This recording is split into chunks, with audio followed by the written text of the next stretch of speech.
Okay, good evening, everybody, and welcome to the Ottumwa City Council meeting. I'm going to call our meeting to order. If everybody would rise for the Pledge of Allegiance, please. I pledge allegiance to the flag of the United States of America and to the republic for which it stands, one nation, under God, indivisible, with liberty and justice for all. Thank you. First item, Chris will go ahead and take the roll. Councilmember Galloway. Here. Councilmember Hoffman. Here. Councilmember McIntyre. Here. Councilmember Pope. Councilmember Rowe. Here. Mayor Johnson. Here. The next item is to approve tonight's agenda. Is there a motion to approve? So moved. Second. Any further discussion? If not, Chris will take the roll. Councilmember Galloway. Yes. Councilmember Hoffman. Yes. Councilmember McIntyre. Yes. Councilmember Rowe. Yes. The next item on the agenda is to do the presentations by the three entities that turned in RFPs for the Cedar Creek Golf Course operation. So I'm going to turn it over to City Administrator Phil Rath. Thank you, Honorable Mayor. So the city has received three proposals to operate the Cedar Creek Golf Course. And we have an evaluation committee was formed, consisted of Director of Parks, Gene Ratchie, Director of Public Works, Philip Bergmeyer, myself, Mayor Johnson, and Councilman Rowe. We totaled up those scores. There wasn't a clear, there was some question, I guess, as far as the proposals, and wanted to give each of them an opportunity. We didn't feel that anyone was disqualified through that process. Give each of them an opportunity to be able to present before the city council. So when they make that final decision on a contract, they're well informed of the entities that were there, the proposals that were submitted, the presentation we'll have tonight, and an opportunity for question and answer. So for the first part of this is a little bit more formal. Each of the entities was informed that they would have a strict 10-minute time limit, so not to exceed 10 minutes to provide a presentation before the council. They were aware of that ahead of time so they could prepare it within that time frame. If we get to 10 minutes and they're not completed, they would be cut off. And then there will be a 15-minute time period for a series of 8 questions that each one will be asked, formal questions. They'll all be asked the same question. After that, the next presenter would come in, and then the third presenter. Once all of those are done, it'll be open up to the council for deliberation. They may have additional questions for any or all of the presenters to ask, and then to attempt to make a decision on which entity they would like to see operate the Cedar Creek Golf Course into the future. Okay. Any questions from council before we start that? Okay. Then we will bring in the first, Gene, do you want to grab Doug Teckel Champion Bowl?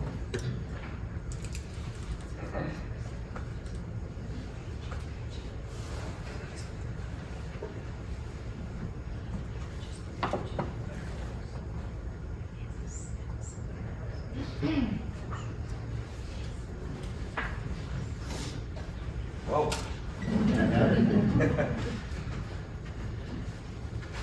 Hey, so I mentioned to the council and the group that you'll have 10 minutes to present.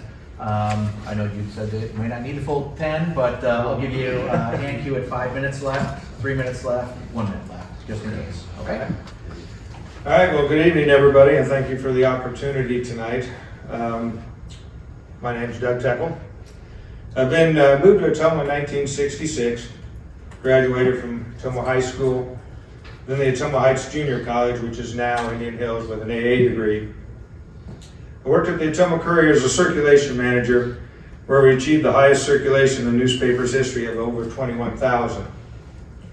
I then bought Champion Bowl in 1998, where we started the OHS bowling teams, where I've been the girls' head coach.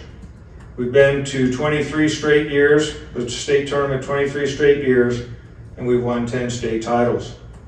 During this time, we worked with many organizations on a variety of fundraising opportunities. I then went to work at Prairie Hills Assisted Living as the marketing manager, then was promoted to executive director, where we had 100% occupancy for the 50-room facility, and our team won several marketing contests. I sold Champion Bowl in 2019 for a profit, and now work part-time with Five Hogs Barbecue and at Cedar Creek Golf Course. My plan for the golf course is pretty simple, as it has been throughout my career. Surround yourself with smart people, treat your customers and your employees with respect, and never settle for mediocrity.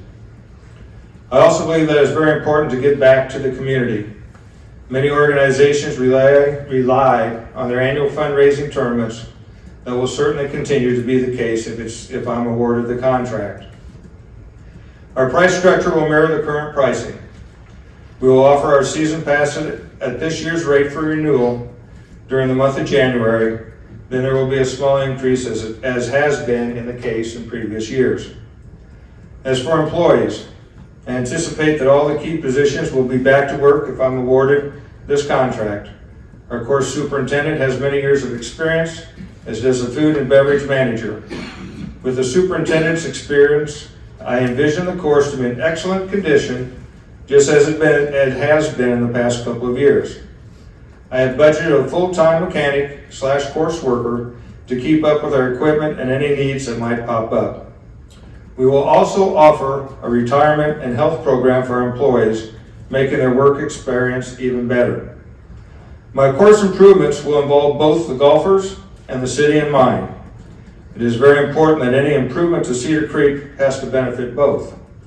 Whether it's revamping a sand trap, creating more shelters, or just trimming up the creek banks, it will all be done to enhance the experience of our customers and to keep the value of the golf course on the rise.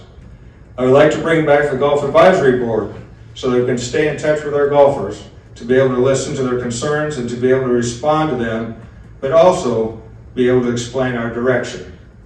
Also, I will look forward to meeting with the city administrator and the city council to keep them informed on ongoing capital improvements and our plans for the following year.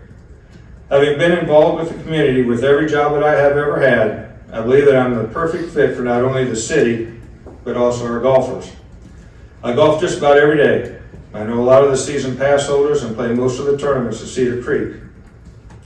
I have dealt with the public, both good and bad, and I've always tried to work out any concerns that they might have. But I believe the biggest advantage that I have is that I do not need to take a big salary to run Cedar Creek. This will allow me to survive the tough times if they ever arrive and ensure that the payment to the city goes uninterrupted.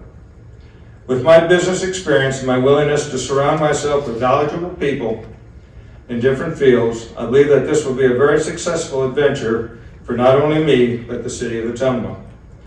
By awarding this contract to me, you'll get someone who is local, someone who knows the community and their needs, someone who wants to improve the course, enhance the golf experience for everyone, and you will be doing a great service to the community and its golfers. Thank you.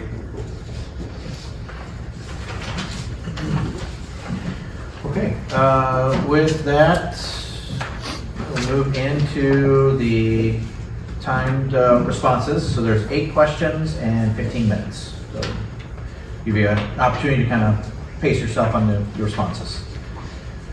All right. First question, respondents were informed that the city declined purchasing any equipment and inventory, leaving the golf course without anything for operating under the new contract.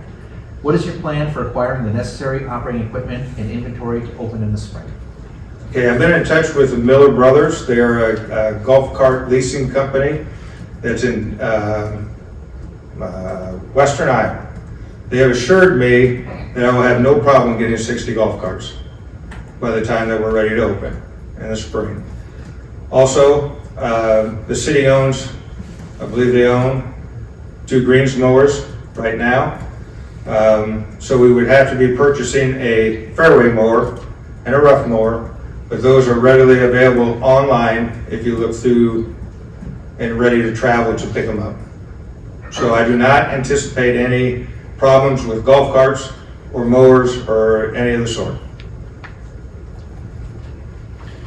The request for proposal identified a number of responsibilities the successful bidder will be expected to complete under the contract. including contributing $1 for every round played, providing outstanding customer service, performing general operations and capital improvements, and providing periodic reports regarding the operational and financial performance of the contract. Do you foresee any issues with signing and complying with the contract that includes the responsibilities identified in the RFP? Not at this time. I think during the contract negotiations, I think that that could be discussed. I guess in the back of my mind, I wonder that it's a business. It's a personal business. But I mean, I don't think I would have a problem sharing the financial sheets at the end of the year. Users of the golf course have expressed concern about the next operator increasing fees. How do you intend to approach the fee structure for golfers in light of replacing operating capital, identified city contribution, and rising operational costs? And for season pass holders, how will you ensure continued value? Like I said in my earlier speech, I said that we'll do what has been done in the past years at Cedar Creek, offering season pass holders to come in for the month of January, renew at this year's rates. Then there'll be a modest increase after the month of January, just to keep up with inflation and the cost of doing business. It will not be raised so high that nobody wants to golf. For season pass holders, how will you ensure continued value? By offering as many tee times as we can available. Tournaments, when it gets into the summertime, the springtime, summertime, Saturdays are pretty well full anyway with tournaments. I don't see any difference than what it has been in the past. We'll continue to do just what has been done in the past. The course has played host to numerous golf tournaments each year. Some of these have been booked for the 2024 golf season. Will you honor the established dates and contract rates for 2024? And then further, what is your approach to building community support for the golf course? Again, as I said earlier in the speech, I want to keep all the tournaments. I think it's a very valuable community asset that the businesses and the organizations that come out to raise their money at the golf course. Also brings in people that don't golf very often, that might decide they want to golf more. And yes, the answer to that would be yes. If they have dates already scheduled, they will get to keep those dates and the prearranged monetary contract that was signed at that time. So yes. The public has commented favorably regarding the maintenance and upkeep of the course. What strategies do you employ for turf care and maintenance related to turf disease, extreme weather conditions, and pest and weed control on the golf course? I think that Greg has done a fantastic job in the past years with the course. It's been in great shape the past couple of years. I would surround yourselves with smart people. The golf superintendent out there now has been there for 15 years, I believe. He knows the ins and outs of what to do with the greens, what to do with the fairways to keep them in good shape. I don't see any difference or any reason why he would not be back to continue what he's started. Follow up to that, how do you promote sustainability and environmental stewardship on the golf course? Well, the golf course is a park. As parks go, they need water. The pond's out there right now. I could see us enlarging the pond so we have more water and storage. I think that tree maintenance is important. I believe that for every tree that you do cut down that has died, you need to replace. So I think by enlarging the pond, taking care of the trees, I think that will work. The Cedar Creek Golf Course is one of many amenities the city of Ottumwa has to offer. How would you approach working with other entities to restore the city of Ottumwa as a regional attraction? I've been in contact with Indian Hills golf coach to see what the what opportunities we might have of holding a collegiate event. And just by continuing what has been happening out there with the tournaments, and they do bring in quite a few people from out of town. So I would just continue with the marketing part, reaching out to the smaller communities, making sure that their organizations, if they want to have, if we have an open day or an open weekend somewhere where we don't have a tournament, they might want to come in. So that would help bring in some money into the town. Working close with Ottumwa High School to make sure that their students have the ability to be at the golf course for practice and to have their meets out there also. What is your vision for how the golf course will look 5 years from now? Do you see any difference from current operations? A lot of my capital improvements are on, if I can say this word right, the aesthetic part of it. For the golfers behind me, they'll know that number 17 Sand Trap has got a big tree growing in the back of it. I think the pictures that I took show us landscaping the back part of it and putting some bushes and some flowers in there. Paint. The maintenance barns need painted, needs new gutters. These are things that it's all aesthetic to me. I want, when you're pulling the parking lot and off that first tee, I want that golfer who might not have ever been there say, wow, this is a pretty nice place. Let's see what it plays like. And then have an enjoyable experience so they can come back again the next time and bring somebody else with them. Last question. Members of the City Council have been contacted to keep the operation of the golf course under local management. From your perspective, how would you respond to these comments, and what do you offer that the other respondents might not? Well, I think it's very important to keep it local. I think it's very important that whoever does get this contract respects the tournaments that we have, the work that Greg has done to build it to where it is now. And with my experience, being here since, well, 4th grade, and then working through the bowling alley and all the community stuff we've promoted and had, I love working with the community, and it's very satisfying to see them happy and a successful fundraiser for whatever they might be able to do. So I would definitely try to keep it local. Thank you.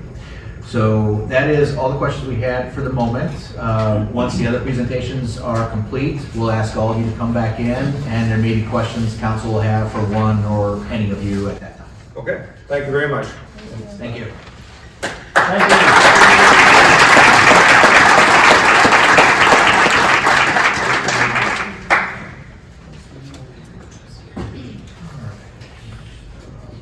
We're a couple minutes ahead of schedule, but if Adam is ready, we could bring him in. If he's not, he does have time.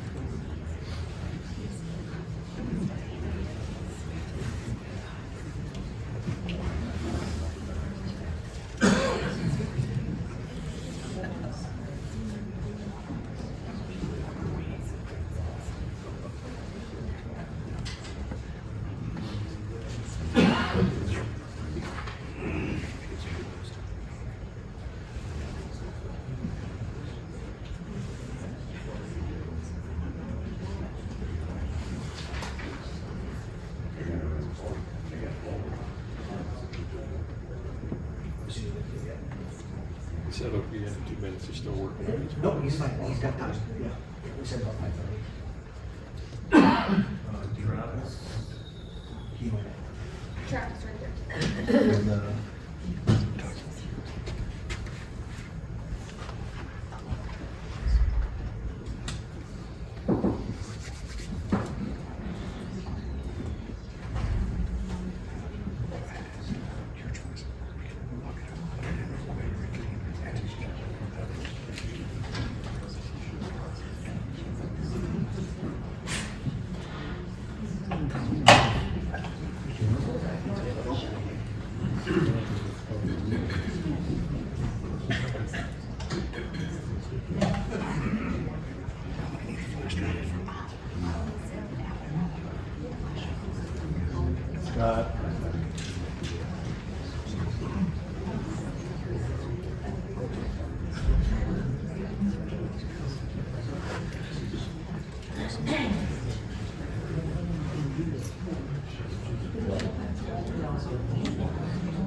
So we have Adam Wilson with AAW Golf.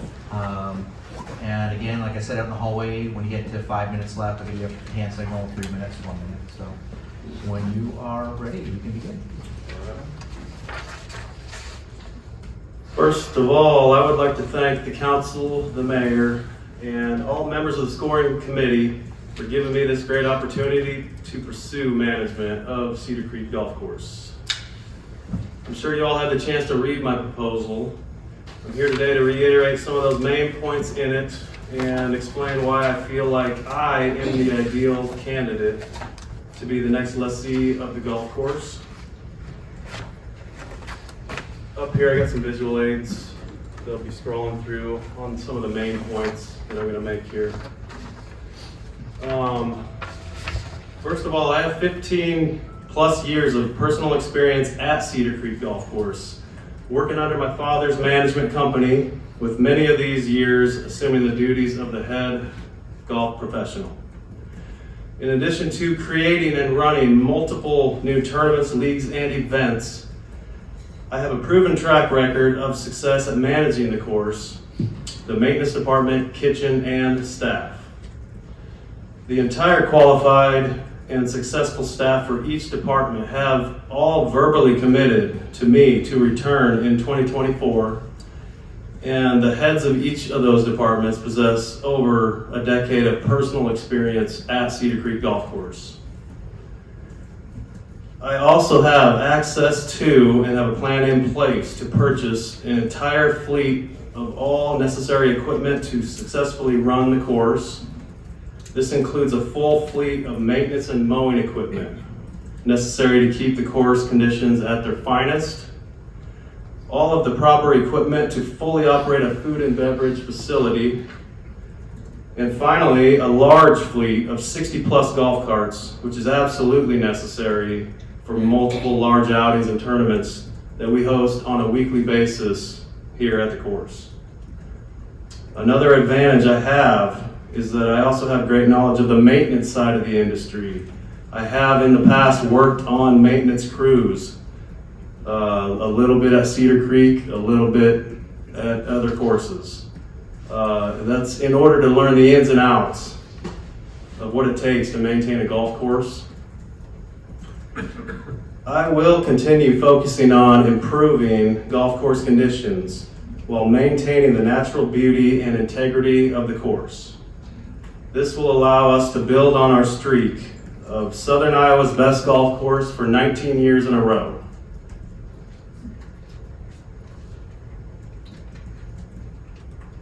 As for our rates,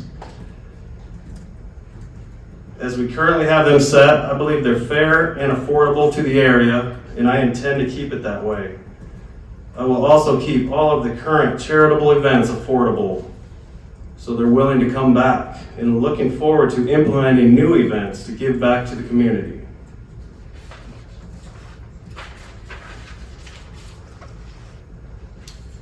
Also, I'm proud to say our course is very, very playable for all ages, from the many seniors we have to the families with younger children who are the future of golf. In addition to these things, I would like to talk about the customers of Cedar Creek. I have tremendous support from hundreds of customers, members, employees, friends that are more than happy with the way we have run things for the past 2 decades. Many of them are here behind me today.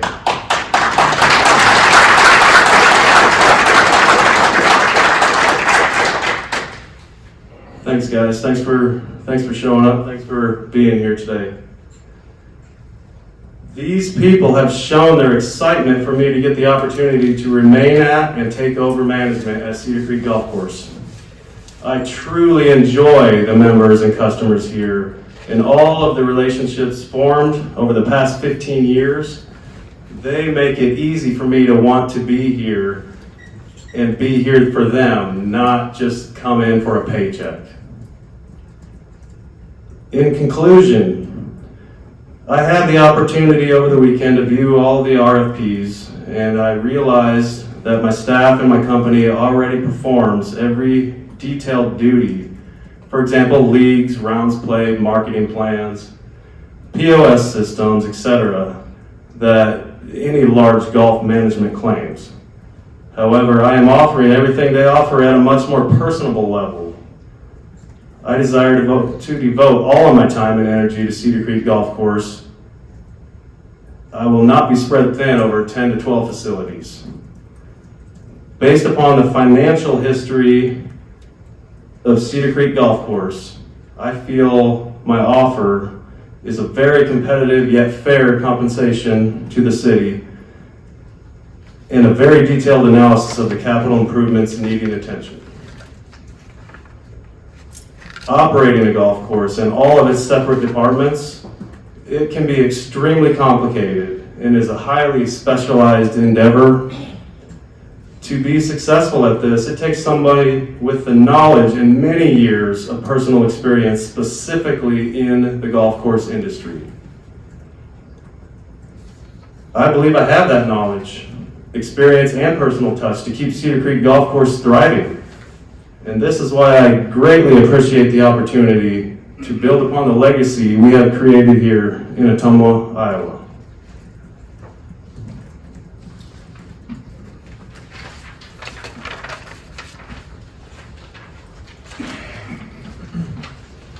Thank you, Ab. Bill, can you talk more into the mic? Yes, I can. Sorry, I thought I was there. Okay, so we will move into the question portion. And as mentioned, there's 8 questions and 15 minutes. Are you ready? I'm ready. All right. Okay, so the first question. Respondents were informed that the city declined purchasing any equipment and inventory, leaving the golf course without anything for operating under the new contract. And I think you kind of touched on this in your presentation, but if you want to elaborate, what is your plan for acquiring the necessary operating equipment and inventory to open in the spring? Okay, well, like I said before, I have access to all that equipment. It's the good thing for me is it's already there. Yes, it happens to be from my father's company that I've worked for the past 15 plus years. But the equipment is there, the plan's in place to purchase all that, and none of it's leaving. Everything's there to mow the course, to keep it in fine condition. The carts are there, a large fleet. I can handle any size of tournament or outing. The entire food and beverage side is there. All the equipment, it's ready to go. The request for proposal identified a number of responsibilities the successful bidder will be expected to complete under the contract, including contributing $1 for every round played, providing outstanding customer service, performing general operations and capital improvements, and providing periodic reports regarding the operational and financial performance of the contract. Do you foresee any issues with signing and complying with the contract that includes the responsibilities identified in the RFP? I do not, no. That was one of the easier ones there. Users of the golf course have expressed concern about the next operator increasing fees. How do you intend to approach the fee structure for golfers in light of replacing operating capital, identified city contribution, and rising operational costs? Well, I think I touched on that earlier. I will not significantly raise any fees. The way we've done it over the past 15 plus years, yes, there is small raises here and there. That goes with anything in business. But I'm talking maybe 3% per year is pretty typical. And that would not change at all. And a related question, for season pass holders, how will you ensure continued value?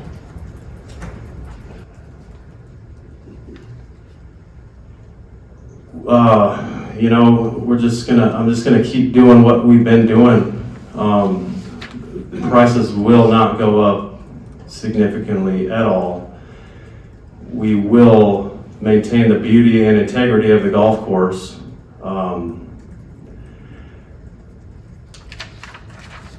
Yes, we have a large amount of tournaments and events there, but there's always a happy medium. We know we have a lot of members also. We don't want to shut them out every single weekend where they can't play golf. I think we are at that happy medium. We have a large number of charitable events which give back to the community here, and we could probably add some more. You always lose a couple every year, but I think we are where we're at is pretty good. The course has played host to numerous golf tournaments each year. Some of those have been booked for the 2024 golf season. Will you honor the established dates and contract rates for 2024? Yes, before this year, which is a little different than years prior, we always tried to sign the next tournament for the next year, the same tournament. And they usually pick around the same date every year just to keep it similar. Yes, I have many tournaments that already did sign those contracts, and I definitely intend to honor them. And related, what is your approach to building community support for the golf course? Oh, community support. Well, a big part of that is the charitable events are big for that. And like I touched on earlier, we have many of those.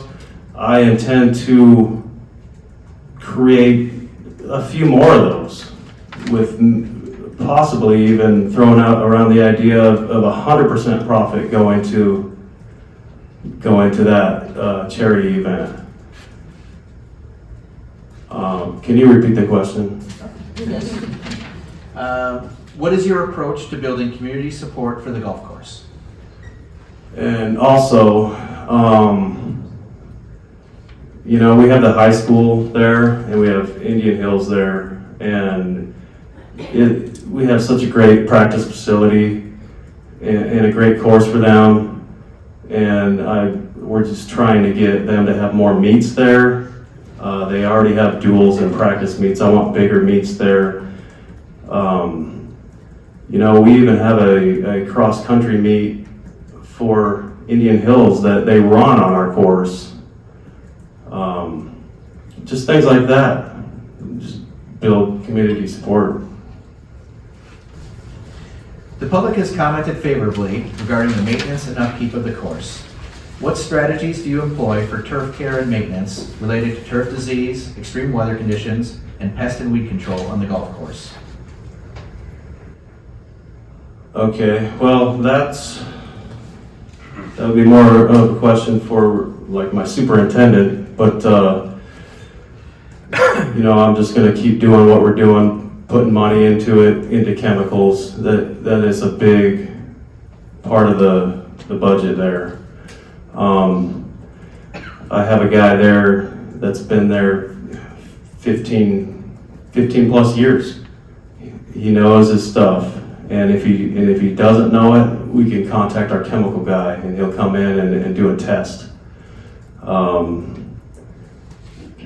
I don't foresee any problems happening in that area. We're fully prepared for that. And related, how do you promote sustainability and environmental stewardship on the golf course?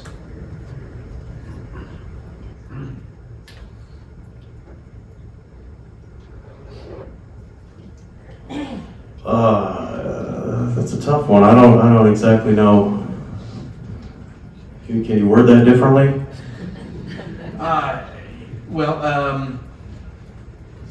So with park systems, you're looking at maintaining the environment, sustainability from an ecological standpoint. How do you promote that? Are there things you're doing on the golf course to ensure that? I said that birds aren't dying or trees aren't dying. Yeah. To enhance the environmental aspect there. Yeah, so, sometimes things happen every year. There's been I think it was the ash trees that got disease, and we have a lot of those, and we had to take, over a few years, 40, 50, 60 of those down. Instead of just cutting them down, they're old, beautiful trees. We had to do it, but we try to plant a tree for every one we cut down. Other than that, I don't really know what to say there. The Cedar Creek Golf Course is one of the many amenities the City of Ottumwa has to offer. How would you approach working with other entities to restore the City of Ottumwa as a regional attraction?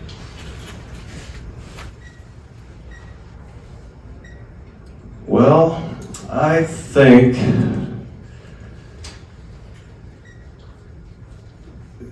we could run some kind of tournaments that go along with other businesses in town. Like, let's say, There's other towns that do a half bowling, half golf tournament. Kind of brings the community together, and we could probably do things like that.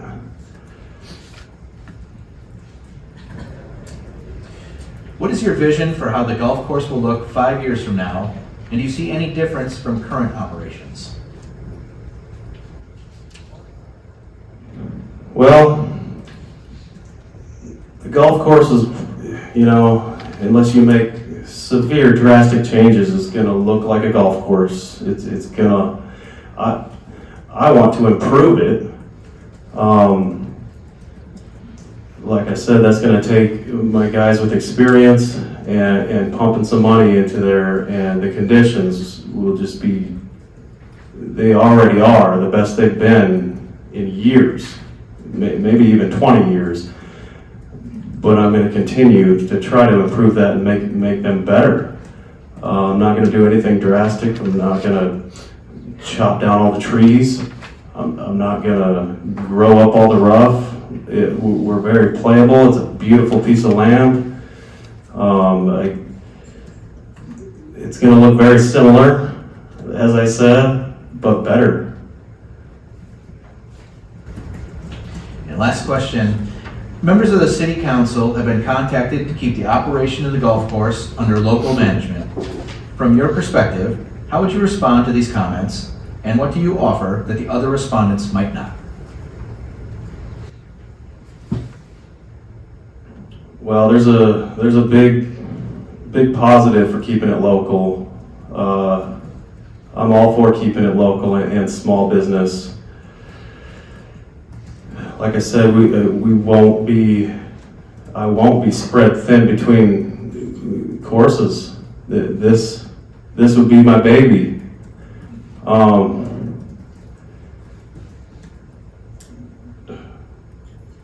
was the other part of the question? What do you offer that the other respondents might not? Just my personal experience here at the golf course. I've touched on it before. I've been here.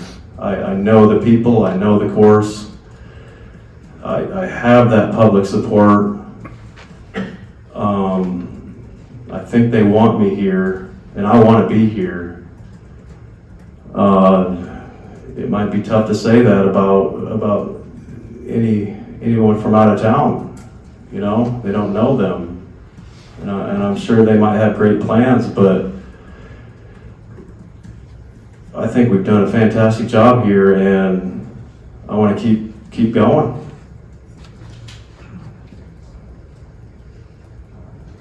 Okay, thank you. Thanks, guys.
I'll nod at you. Okay, sounds good.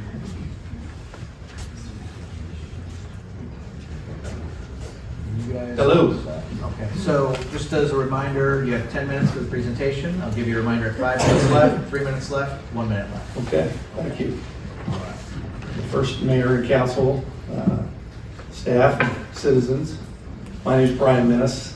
I'm the owner of Maxim Golf. It's a privilege to be in the city of Bridges here in Ottumwa, Iowa. So thanks for having us. We appreciate the opportunity to be here and to speak with you. And so, unlike the other presenters, nobody knows who the heck we are. So I thought I'd just spend a little bit of time and try to tell you a little bit about who Maxim Golf is and what we're currently doing, what we're trying to accomplish. So we'll start with this. And so who we are. So these are the properties that we currently operate. And so I've got them segmented there. We do own a couple properties. We own Dove's Dread, which is in Kansas City, Kansas. Eagle Knoll, which is between Jeff City and Columbia, Missouri. We do lease 2 municipal properties today. One is Hell Ridge in Boonville, and the other is Millside. It's a county-owned property out in the middle of Utah. That's a long story. Since we only have 10 minutes, I won't get into that one. But we also manage a number of municipally owned facilities. So Frank Peters in Nevada, Missouri, Green Hills, Chillicothe, Missouri, where I'm from, born and raised, and Heritage Hills in Moberly, North Terra, which is down in West Plains, Missouri. Osawatomie, it's in Osawatomie, Kansas. Shawnee Bend in Warsaw, Missouri, and Silent Springs, which is in Silent Springs, Northwest Arkansas. We also manage a couple of other properties that are not municipal properties. One is Chillicothe Country Club and The Ranches, which is in Mountain View, Utah. So that's a little bit about the, oh, and I forgot, it's an odd one, and I enjoyed speaking outside about bowling a little bit with one of the other presenters. We manage the Fast Lane Bowling Facility in Chillicothe, Missouri, which is owned by the city of Chillicothe. So I'll kind of introduce you to our team. A couple of these folks are here tonight, but I'm Brian Menace, born and raised in Chillicothe. I've been in the golf business since I was 9 years old. I guess I'm not smart enough to have done anything else, and so I've just kind of stayed in the industry my whole life. I played collegiate golf and then professionally, poorly, but did play professionally. And then did what I thought all 23-year-old washed-up golf pros do. I went to Phoenix, Arizona, and started teaching golf and ended up in the golf industry. And so I worked predominantly in the Sun Belt and in the Midwest over the course of my tenure. Darren Fisher, who's here with us tonight, PGA professional, his last venture was at Lake Rathburn at Honey Creek Resort. Darren is a well-known PGA professional here in Iowa and really across the region. Very accomplished individual, and we're excited that he's a part of our team. Toby Burkhart is a GCSAA member. He's the vice president of agronomy for Maxim Golf, so he oversees all of the agronomic efforts that we have with our superintendents across our 14 properties. Toby is most notably known for his time working for Johnny Morris, which is the Bass Pro Shops owner. And of course, Johnny Morris built kind of a golf mecca down in the southern Ozarks there. And Toby, before he came to work for us, was the superintendent at Top of the Rock, which is a well-known, prominent facility that they operate. Josh Black. Josh is our business development manager. I've known Josh for a number of years. Josh, incidentally, also owns the operation in Boonville at Hell Ridge, a beautiful golf course that's owned by the city of Boonville. John Rodden works for us. John is a lifetime member of the PGA. He oversees all of our PGA professionals and gives advice to our clubhouse managers. John is heavily involved in junior golf. He helps us coordinate our efforts for junior golf across our properties. Kaylin Smith, who works for us, has a golf industry background as well as a hospitality background. She's our HR and office manager. And then Griffin Mott, who has a master's degree in business administration, does all of our marketing efforts. He's a great marketer. I don't know if you've had a chance to look into us, but we think we do a pretty good job of marketing our products, and he's directly responsible for a lot of those things. Jill Perry is our accountant. You know, she's like all accountants, she's really smart, and she yells at us all the time, and for stuff we shouldn't be buying, but she does a great job for us. So, Kenneth Smith has a degree in marketing from Coe College. I'm sure you've heard of that place here in Iowa. My wife and I spent a lot of time. Full disclosure, Kenna happens to be our daughter. She does a great job. She handles all of our marketing and all of our stay and play activity. She is home based at our Eagle Knoll facility, but she oversees memberships throughout our property and also handles all of our stay and play activity. We have a lot of people coming out of the north because we have a network of properties that come down and play golf at our facilities in the off season. And Russ Madsen, who's a 30-year golf industry professional. Russ handles all of our purchasing. Russ has got an extensive amount of experience in purchasing goods for golf shop items. Russ also is a golf professional and heads our junior golf programs throughout our network of properties. So there you go. So I'll tell you a little bit about just who we are and what we believe. So our mission statement is to provide the highest level of quality golf, recreational, and social experiences possible to our members and patrons. We call our guests patrons. That's a term we use extensively at our facilities. All of our facilities have members. So technically all of our facilities, you might call them semi-private. We have a lot of members throughout our network, and of course a lot of daily fee patrons that come and use our facilities as well. But our vision and goals are this.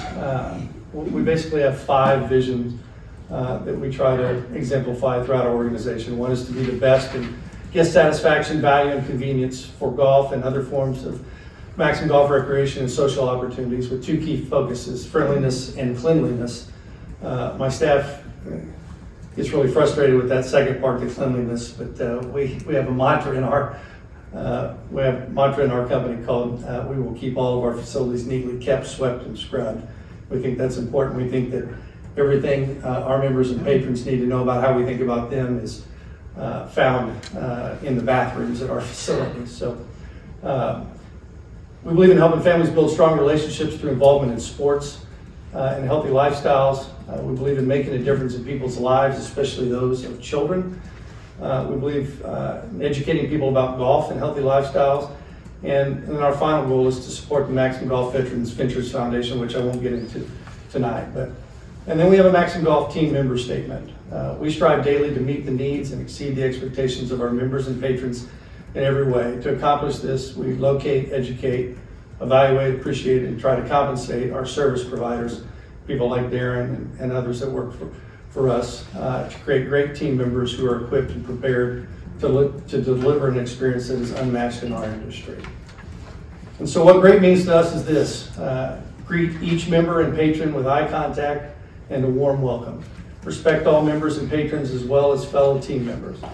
Enthusiasm toward your job shows pride and effort. Actions, not words, are what ultimately matters most. That's a big one at our company. And teamwork at all levels is what makes service click. And then we really do live by these rules. The golden rules of Maximum Golf are this: to treat all others the way you wanted to be treated. Think before you act. Always do what is right. My dad instilled this in me as a young lad. It probably never took hold, but that there's no right way to ever do the wrong thing, and then to take care of one another. And then finally, some things we want to accomplish if we're awarded an opportunity to do so. Greater participation is probably the key. This relationship between the lessee and the lessor, which is the city, has a dollar commitment to the rounds. And so the one thing that we are good at is driving golf business. We do a good job of that. The more rounds that come through the facility of Cedar Creek is not only beneficial to the lessee, but to the lessor. And we think that we can do that greater than what is being done today. Course improvements, those have probably been talked about, and I think anybody here that plays the golf course would probably agree that there's some tree work that needs to be done, some improvements to the ponds. The bunkers, well, in pretty good shape. And I do want to say that the previous lessor, Adam and his father, we think they've done a tremendous job with the facility. I don't think there's any question about that. When we looked at the facility, we were impressed by how it's been maintained. And I looked at it 5 years ago and say that that was true then as it is today. Expanded food operations, we think, is very necessary at the property.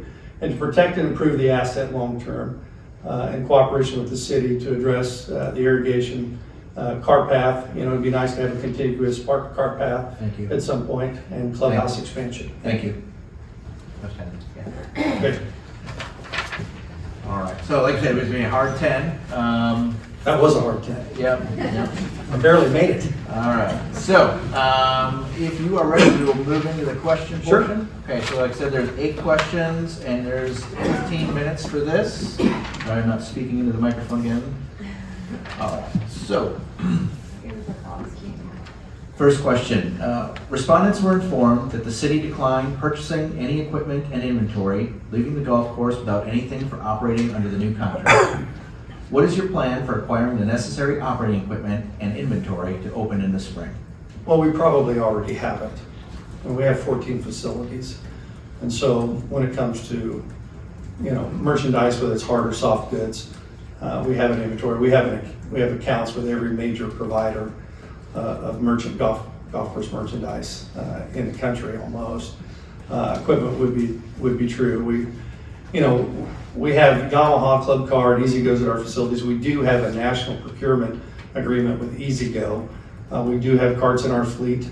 As a matter of fact, Josh, who's here with us tonight, owns his own cart fleet, not just for this purpose, but for rental needs that people have for tournaments. But that's not an issue for us. The request for proposal identified a number of responsibilities the successful bidder will be expected to complete under the contract, including contributing $1 for every round played, providing outstanding customer service, performing general operations and capital improvements, and providing periodic reports regarding the operational and financial performance of the contract. Do you foresee any issues with signing and complying with the contract that includes the responsibilities identified in this RFP? No.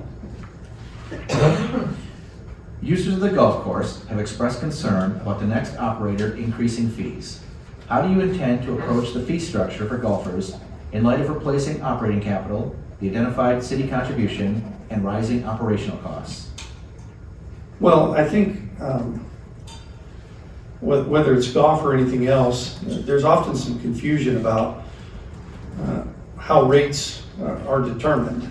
Certainly we project what we think the value of our products are. We do use a yield management philosophy. It's impossible to know on January 1 exactly what your golf course is going to be worth on September 30th.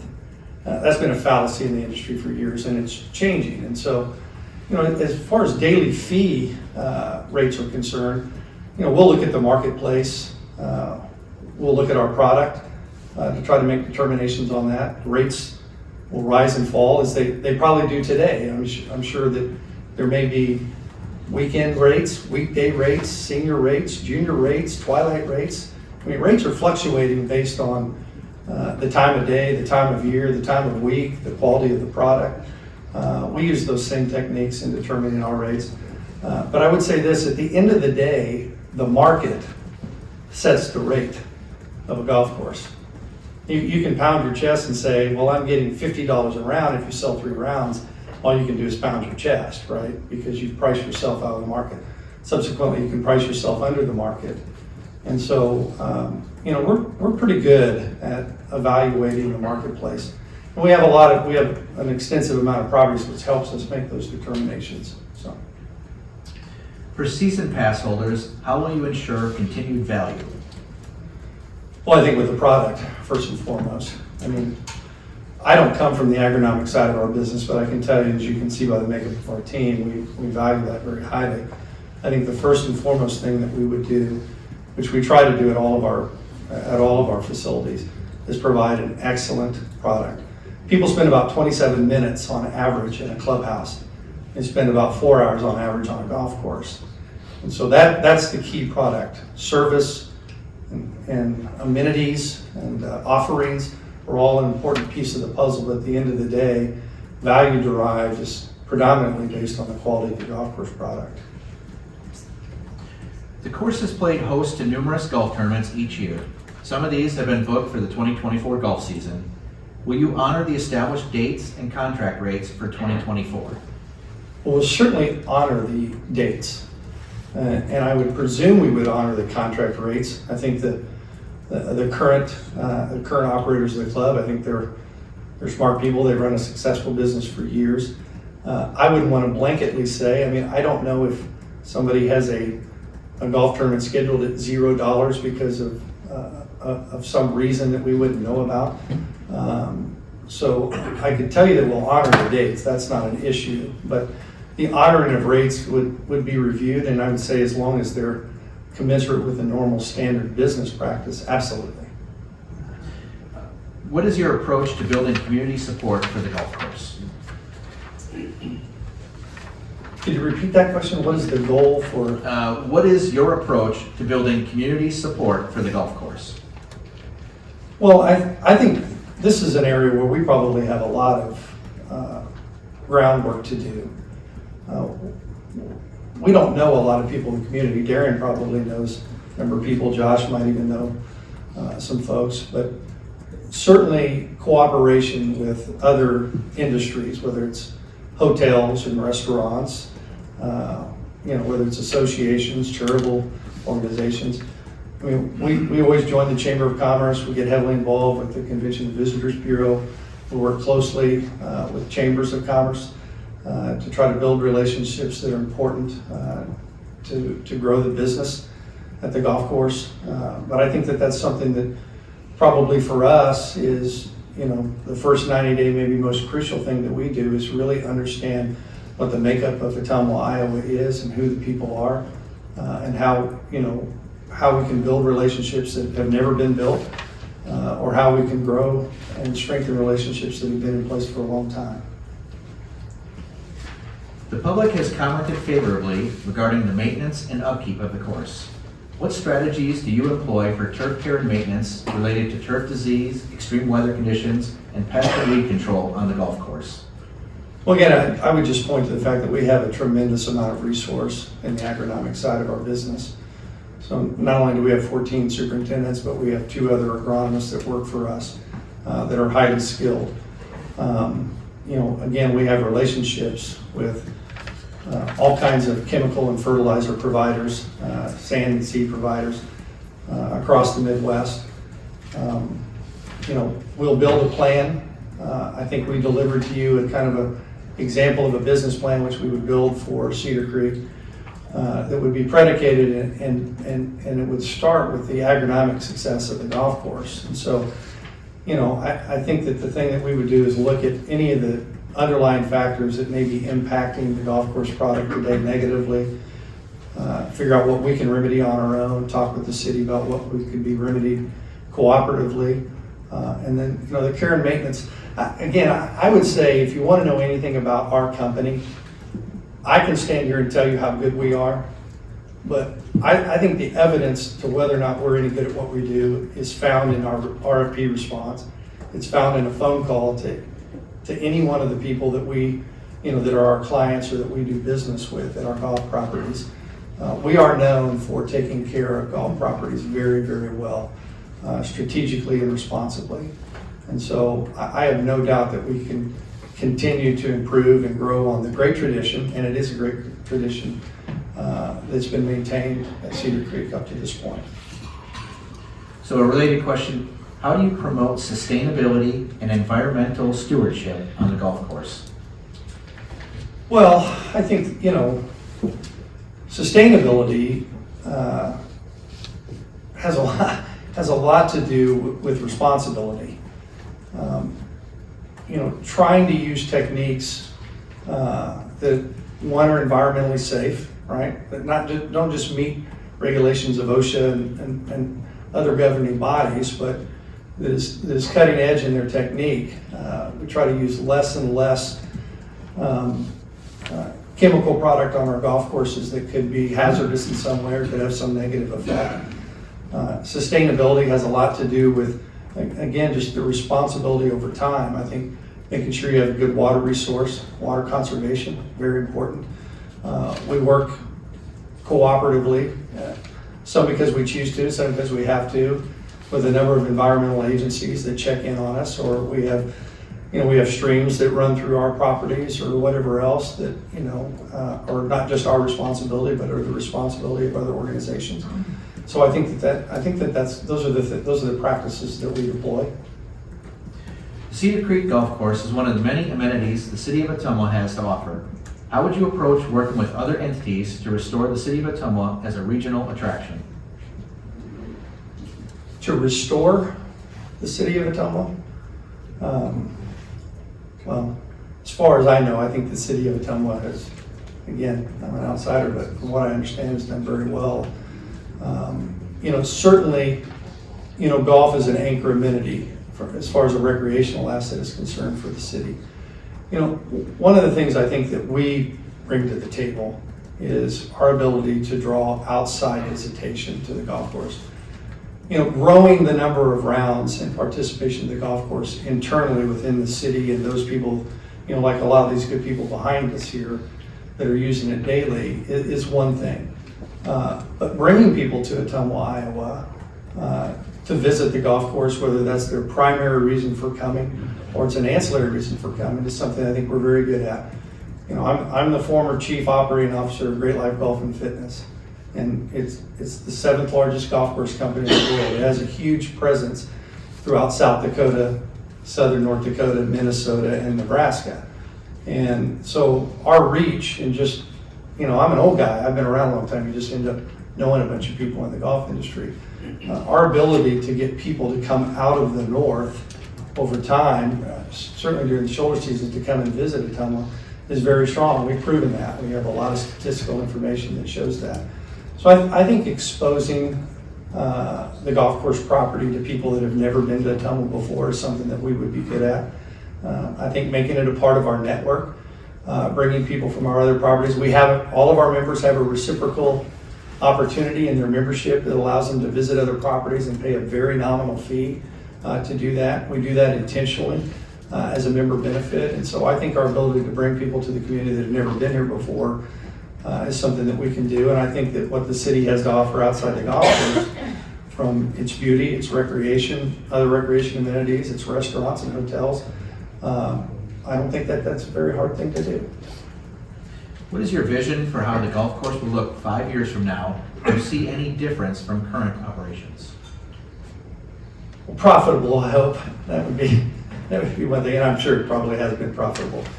I think that our goal is, we always look at golf course properties about, what they might end up looking like 5 or 10 years from now.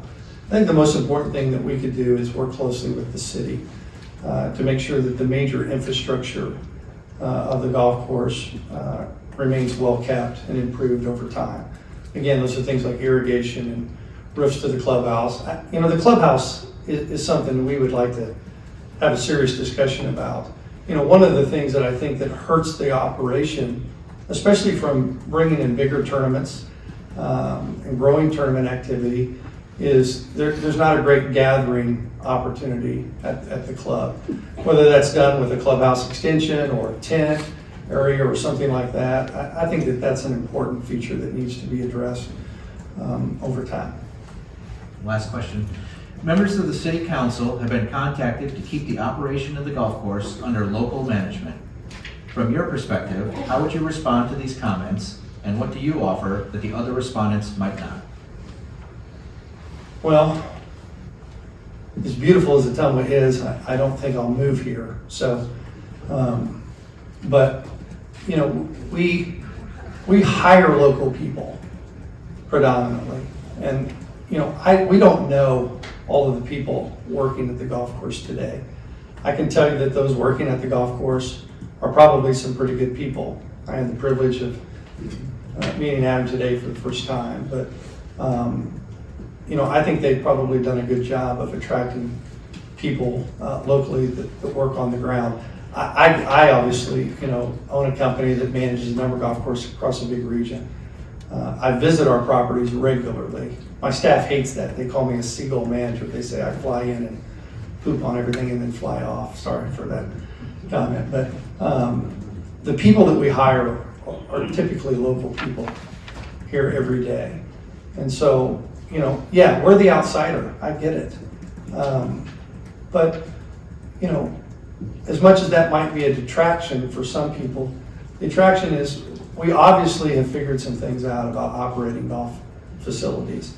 And the fact that we offer a network of properties is a benefit not only to the members that patronize the facility regularly, but to patrons as well.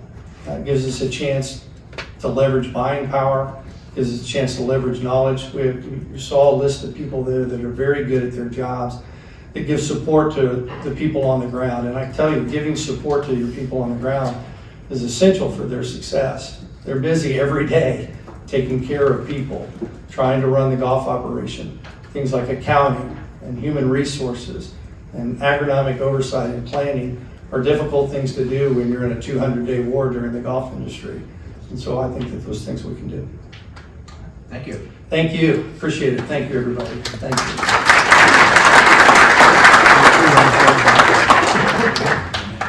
Gene, did you want to grab the other participants' respondents? Thank you. Is that presentation basically the same thing that was sent earlier? They look the same. Oh my gosh, maybe I did send it. I just forgot. I'm so sorry. That's fine. I'm usually not that adept at something.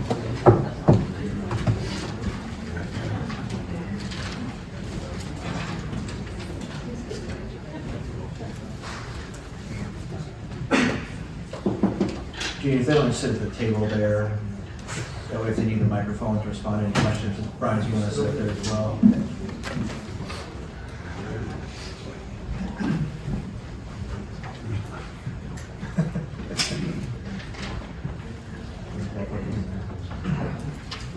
Okay, does any of the council have any specific questions for any or all of the three potential operators? I do. And if so, we'll just take each one of you at a time. Perfect. So first and foremost, can you all hear me? Perfect. I want to thank you all for coming tonight, and I imagine my other council people up here received lots of questions, concerns, support of different candidates, so on and so forth. So I really appreciate everyone being willing to take an active role in our community.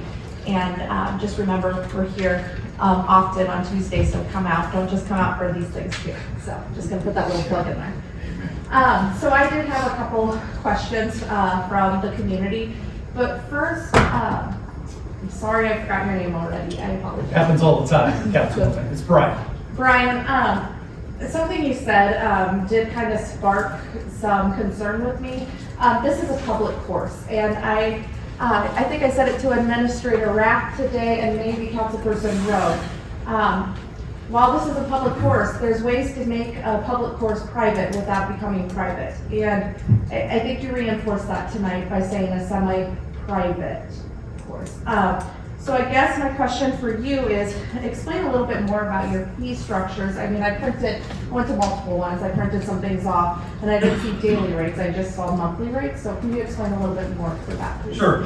I think, Councilwoman, first of all of our golf courses are open to the public. We don't operate any, well, I take that back. Chillicothe Country Club, which we manage on behalf of the members of Chillicothe Country Club, is a private club. But all the clubs we operate are open to the public. The terminology, though properly used, if you have members, and sometimes members are called annual pass holders, we don't like using that term. We think that people use that term because they don't want to say that they have members. We like the term member. We feel when somebody dedicates themselves to an annual commitment of payment of dues, that it's right to call members and to have programming dedicated that's just for them.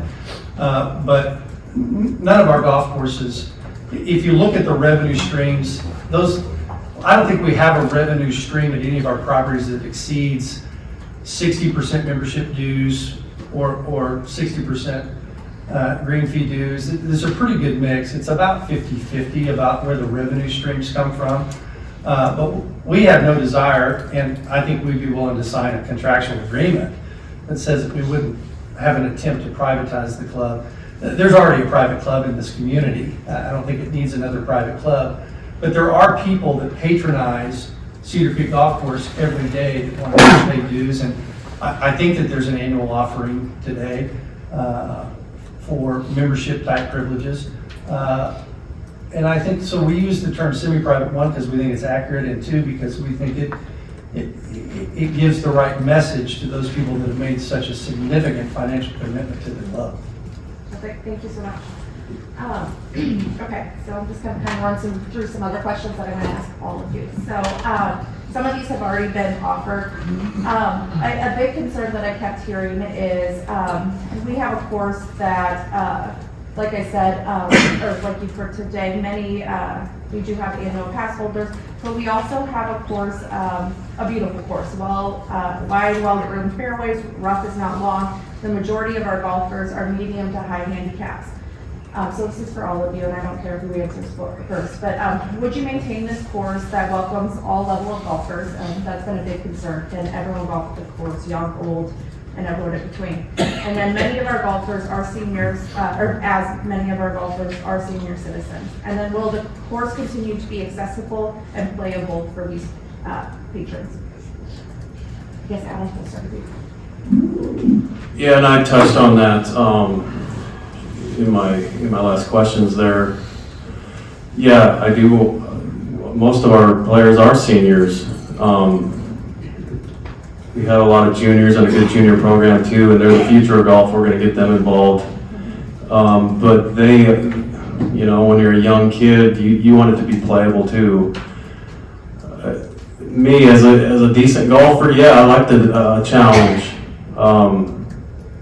But you can also make that challenge and still keep it playable for the general public. I'm definitely going to leave it similar to how it is now. I'm not going to grow the rough way up, spending needless time looking for golf balls all the time. It just slows things down. I'm not going to chop down trees needlessly, you know, if they're diseased. Yeah, we'll do it if they're unsafe. For certain events, let's say we have an Indian Hills college tournament, that might be different. We could trick it up a notch, make it more difficult for them. But overall, I would like to keep it the same. Thank you. You know, there's no profitability in making your golf course too hard to play. Setting tee blocks and pin positions can do a lot to making a golf course more challenging for certain periods of time or certain days. We like the challenge of our golf courses to be in green speed and green surround conditions. So, yeah, listen, we've had the great benefit over the last several years. I think the fruits of our labors are starting to come to pass. We have a lot more junior golfers, women entering the game, a lot of beginners. It's amazing that, you know, almost 20% of all golf activity last year was off golf course activity, so the top golf type of things of the world. And a lot of those people, that was their first exposure to the game of golf. Most of those people do end up on a golf course at some time, and so deterring them by their experience at the golf course it's just not a very good business plan. Well, I suppose I have to echo what they had to say there. You can go first. Yeah, I'll go first. There's plenty of ways you can make the course tougher for certain tournaments. The city tournament, when the championship flight gets going, they play from the blue tees. You can probably even move the blue tees back farther. This year, we talk about everybody being able to play a different tee. They added some senior tees, super senior tees, I should say. And so the tee boxes are very inviting as far as different levels of play. So I wouldn't, as Adam would say, I don't think I'd change a thing. There's plenty of ways to make it tougher for certain tournaments. Okay, and then looking at my questions from people, I think I have one more unless a couple pop up. But So, over the last few years, many leagues have continued to grow. The league program has been has been strongly supported through our community. And so we have many leagues like women's, men's, mixed. Will you all continue to work with these leagues and ensure that they continue in the years to come with the same quality that has been given over the last years? Doug, will start with you. Well, since I play in 3 of those special leagues, I'd say I hope so. I haven't been invited to play in the women's league yet, but maybe. No, I mean, Adam started the men's league this year, and I think there's some women's leagues that have started in the afternoon. Certainly would keep those going. The Oaks League seems to keep growing each and every year, and along with the Senior League on Thursday morning. So there would be no reason to take those away. Well, the answer is yes. The great thing about league play is that it's usually played at very opportune times for the golf course when there's not a lot of other play transpiring, right? So afternoons, during the weekdays, early mornings. So absolutely, league play is a vital, important part. It's exciting to hear that you're having some growth with that here in Ottumwa. Yes, I'm obviously going to keep the leagues going. I created many of those leagues, so in fact, I have, if I get the opportunity, I might create more of them. Yeah, they're great for the golf course, for the community, up-and-coming golfers. A junior league would be good to have also.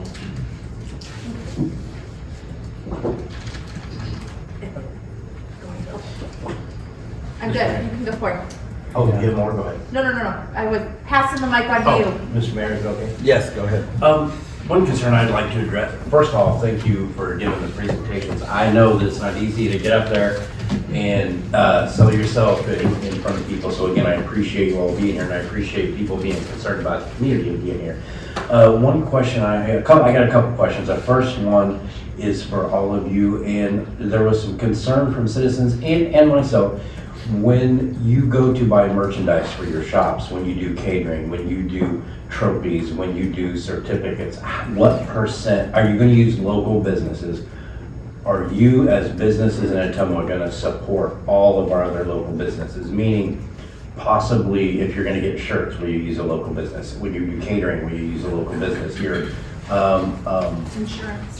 insurance, soda, food, things for your kitchen, will those be, what percent of local business will you all use?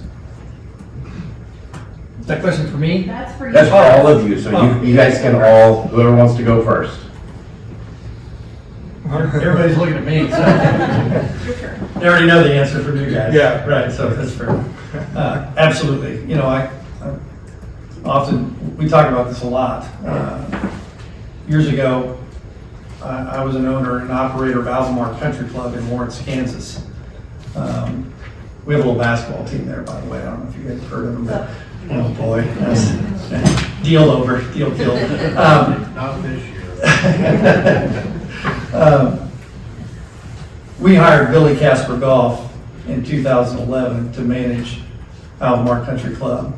Billy Casper at the time, they've now been absorbed and bought by True, but they came in and they had national accounts, and one of the things that they said is that you have to buy from Office Depot because we have a national account with them. And I argued with them about that, and they said, no, that's the deal, we don't make any exceptions. And they said, plus, they did the math for me. They said, you're going to save like $600 this next year just on office supplies. And I said, what they didn't know was that Bobette Hooterball, who owned Minuteman Press in Lawrence, Kansas, we've been buying our office supplies from her for 20 years. And what they didn't know is Bobette spent like $15,000 a year at Albemarle. She had her company Christmas party there. She had a golf tournament there. She was heavily involved in the Ladies League. The minute I had to go in and tell her that we can't do business with her anymore, her $15,000 went to Lawrence Country Club. And that was a real sting for those of us at Albemarle. And so you always want to do business with people locally if you can. the return on that investment, I think, is obvious. As for an exact percentage, yeah, that's a tough one, but we've always done local business, and it will continue to do that. There's some exceptions, you know, you mentioned merchandise. Well, you know, we have accounts with Callaway and TaylorMade and Adidas and Ping. They're obviously not local. It's really our only option for the merchandise. As for anything else, the food, anything else, always local.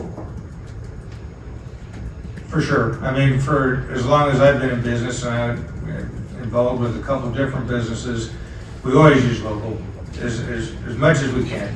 And so that would never change. All right, yeah, thank you guys for those answers. I understand there's specialty items that just can't be bought here, so you would use local when you can. And I only have two more questions. Doug, one for you. You said you had a plan for a fleet of golf carts and the equipment to take care of the course. What about the kitchen and food equipment? You didn't touch on that just a little bit. Previous to Adam showing the desire to take over the course, I had talked with Greg, and if who knows how it's going to happen tonight, but I would talk to him again to purchase the inside of the pro shop and that stuff. So yeah, I can't answer that question, but I mean, I have been in conversation with Greg before to purchase the pro shop. Okay, and then my one last question is for Maxim. Maxim, you got up and you gave a great business presentation. However, my concern is you showed me passion for business. Take a couple of seconds and show me passion for Ottumwa. Like I said, most of our golfers are families, children, senior citizens, and all of us sitting up here and all these people sitting here have a passion for this town. It is nice to be a golfer. It is nice to be a customer and walk in to see one of these guys. They know your name. They know what you like. They know your general tee time. What will you do to make sure our community, and I like your ideas about bringing people in, what will you do to ensure our citizens are treated with the utmost respect, that we know their name, that we don't make them feel like an outsider? That's a great question. It's probably the most important question. You know, one of our core values is to treat others the way you want to be treated. I think that you would find, again, you know, I think this is an important exercise that must be done, but I would tell you that the evidence is not in what I say. The evidence is what our clients say. And whether that's the city of Boonville that we lease a golf course from, or the city manager in Warsaw, Missouri. Again, I'm a small town guy. I'm a small town product. Chillicothe, Missouri, born and raised. That's why I fought so passionately to manage both golf courses in that community. I understand that. We're in the people business. And the core customers, the people that have made the golf course successful over the years, I look out here, and unless these people are here for some other sort of business I'm not aware of, I think that this passionate turnout is because these people care deeply about what happens to this golf product going forward. We get that. We understand that. Our people, again, the people on the ground, it won't be me behind the register. If it is, that's probably bad, because it'll probably take forever to get you checked out, because I don't even know how to run some of our point of sale system. But we understand the value of these relationships. Golf is a relationship game. I mean, my favorite memories growing up are all surrounded by golf, playing golf with my grandfather, playing with my dad. He used to love to roll me out when his business people would come into town. You know, at 13, I could beat a couple of his guys. They weren't very good, but so we understand the value of the relationship in golf. Everybody wants to be treated well, but friendships, relationships are key to the success in golf, and we understand that. I don't know what else you would expect me to say. That's probably the answer you would expect me to say. No, But I would tell you that the answer to that question is really found through some due diligence about how we built those relationships in the communities we've had the good fortune of working in. Right, and I know it's a tough question. I thank you for the answer. I just, you know, I'm just very, very concerned that, we want to treat them like family. That's how they're used to being treated, and that's how we want to treat, because our golfers are our citizens, and there's a lot of them. So. I understand, and I will tell you that, Darren, who be the PGA Class 1 pro that will work at the club every day, he knows a lot of the golfers. He probably knows a number of people in this room. He's an Iowa guy. He's been around a long time, operating a very prominent club, not that far from here. And so, he cares deeply about this community and certainly the golf community in this area. And so I think one reason why we pursued him and talked him into taking this venture, if we have it together, is because we understand the value of his ability to do that well and the connections he already has. All right, Mr. Mayor, that's all I have. Thank you, gentlemen, for your answers. I just want to touch on something Councilperson Hoffman did identify too, and that was like community and family.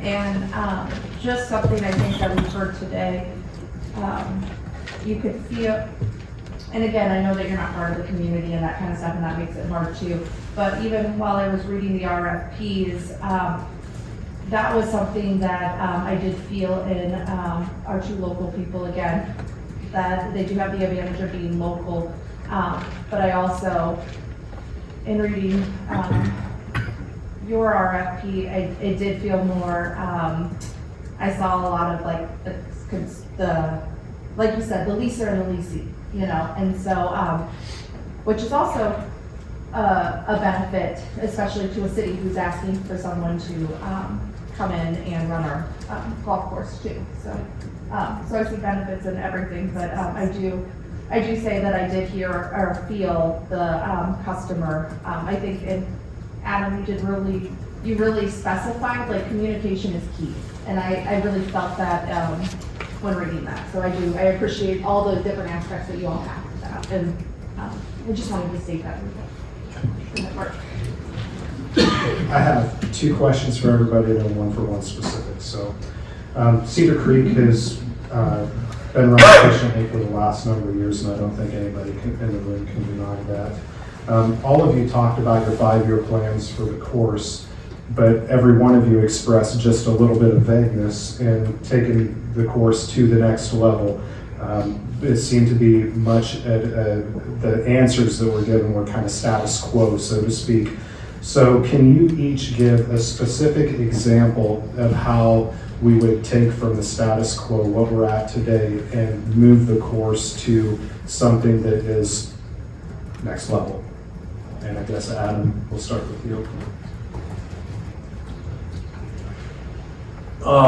Like you said, the course has been in phenomenal shape and run well lately. It'd be hard to improve on that a whole lot.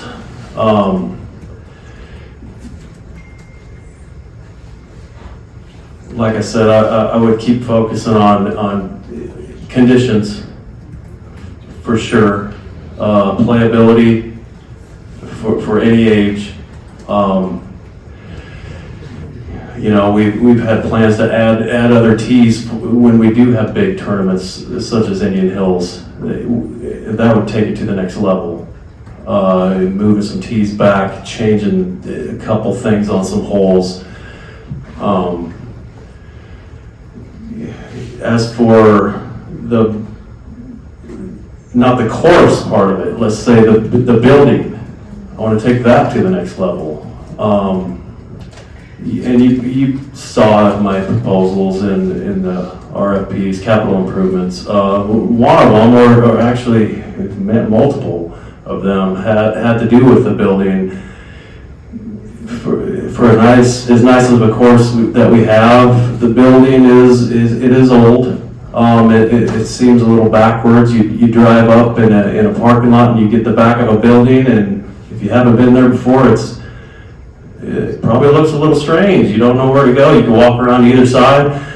I would like to make a nice grand entrance there with some of that capital improvement money. A nice double door with a little hallway, grand entrance with the sign right there, walking right into Cedar Creek Golf Course. things like that. We could square off the building where it's not a full square and we're missing a whole corner. That could be more snack bar seating area or bigger kitchen area or both. Things like that would take it to the next level.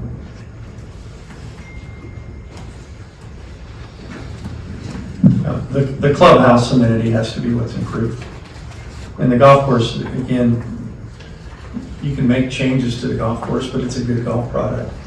But there's got to be a plan put in place cooperatively between who's ever leasing the property and the city about creating a clubhouse amenity that is exceptional. Today, it does not match the quality of the golf product.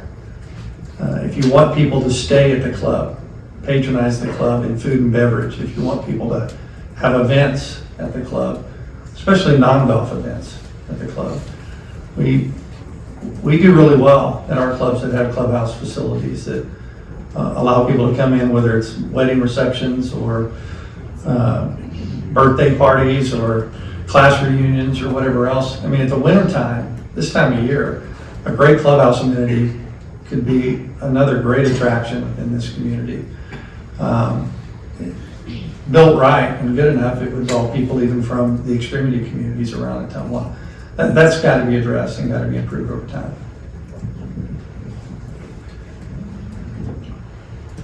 The golf course is the golf course. There's not a lot of room to take it to the next level as far as the course goes.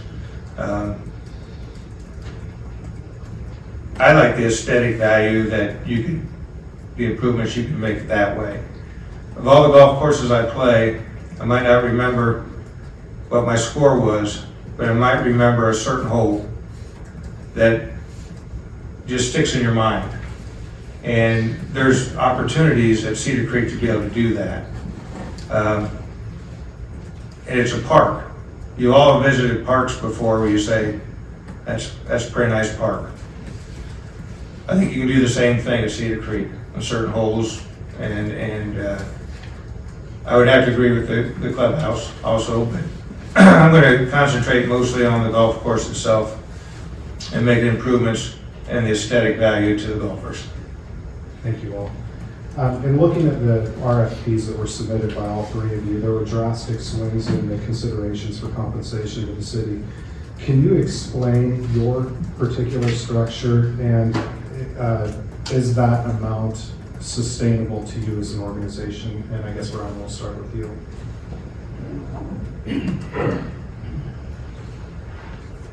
We think it's sustainable. We wouldn't have put it in the proposal, Councilman Rowe. I think that we don't have the luxury of really understanding what the financial performance of this business has been historically, and we don't expect to know. We know what our other operations do. We know what communities this size do with similar market demographics, similar competition. But I believe it's sustainable, or we wouldn't have proposed it. I assume you mean sustainable for us. I assume is what you're absolutely asking. Yeah, I do. If we have the opportunity of negotiating a final lease, we would like to talk about a performance concept within the final lease agreement. We think that we can grow the number of rounds. We think that's a significant piece. And you can talk about the guaranteed annual value of the lease concept. But the rounds is the big question. Can the property grow 10,000 rounds? What happens if it shrinks 10,000 rounds? We think that we can grow that substantially. And so I think that as we build a business plan for the property, we'd like to talk to the city about what does this look like over the course of a year. If we raise rounds 10,000 years for a course of 5 years, that's a pretty significant impact to the lease agreement that we would have with the city. We'd like to talk about how that money's used and how how it would, I guess how it would be deployed would be our key. We'd like to see, if we do something, we'd like to see how it directly goes back into protecting the asset and increasing our opportunity to grow on what we would have already established.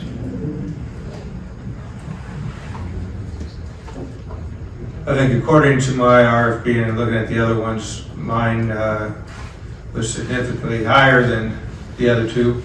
For the simple reason is I don't need to take a lot of money. I am retired and I work a couple part-time jobs to make ends meet. So I have the ability to, if there is a down year, not to have to take as much money. So in my opinion, mine is sustainable and should be for the 10-year period.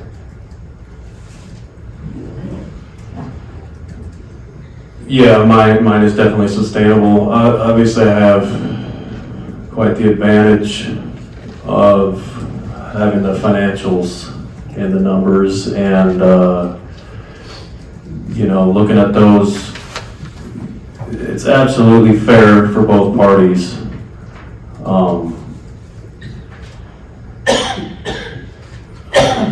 I guess I don't know what else to say about that. I definitely have the advantage, and I know what is sustainable and what would be fair for both, and that is it. And last question, and you're the out-of-towner, so unfortunately you did pick on the most. Sorry about that. But If this meeting goes on long enough, I'll be an in-towner. How long do you have to be here to be an in-towner? Dude, I've got all week. I do too, for this. Yeah. But to Adam's point, he has access to information that other people don't have. And not to be presumptuous, I assume that the profitability of the golf course is not 30, 40, 50%. Could be wrong, could be right, I don't know.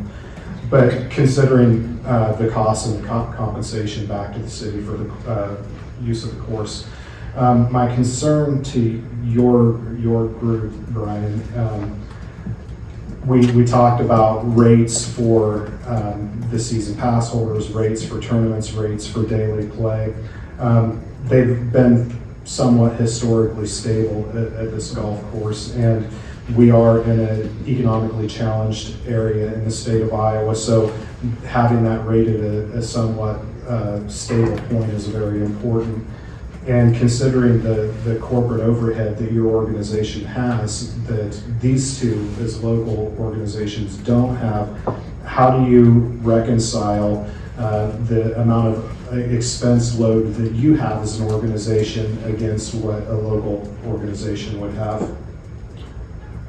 Well, the good news is we don't, other than the addition of Darren, who would be, he would be a part of the golf course operational budget.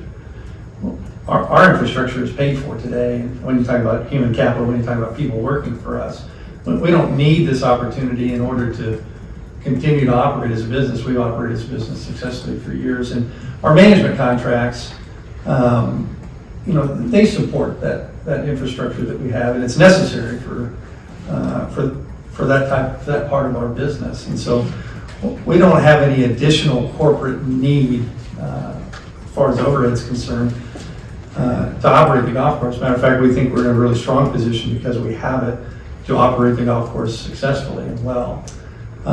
We think it's not a disadvantage, in other words. We think it's an advantage. While I understand your point, Councilman, is that these gentlemen may not need that, right? But if they wanted to do it, they would be in a different situation than I'm in today to acquire those kind of benefits. So we find it as an advantage. It doesn't have any impact on how we've structured the lease proposal or how we see the operation going forward. We think it puts us in a strategic, advantageous position. Thank you. And that's all the questions that I have.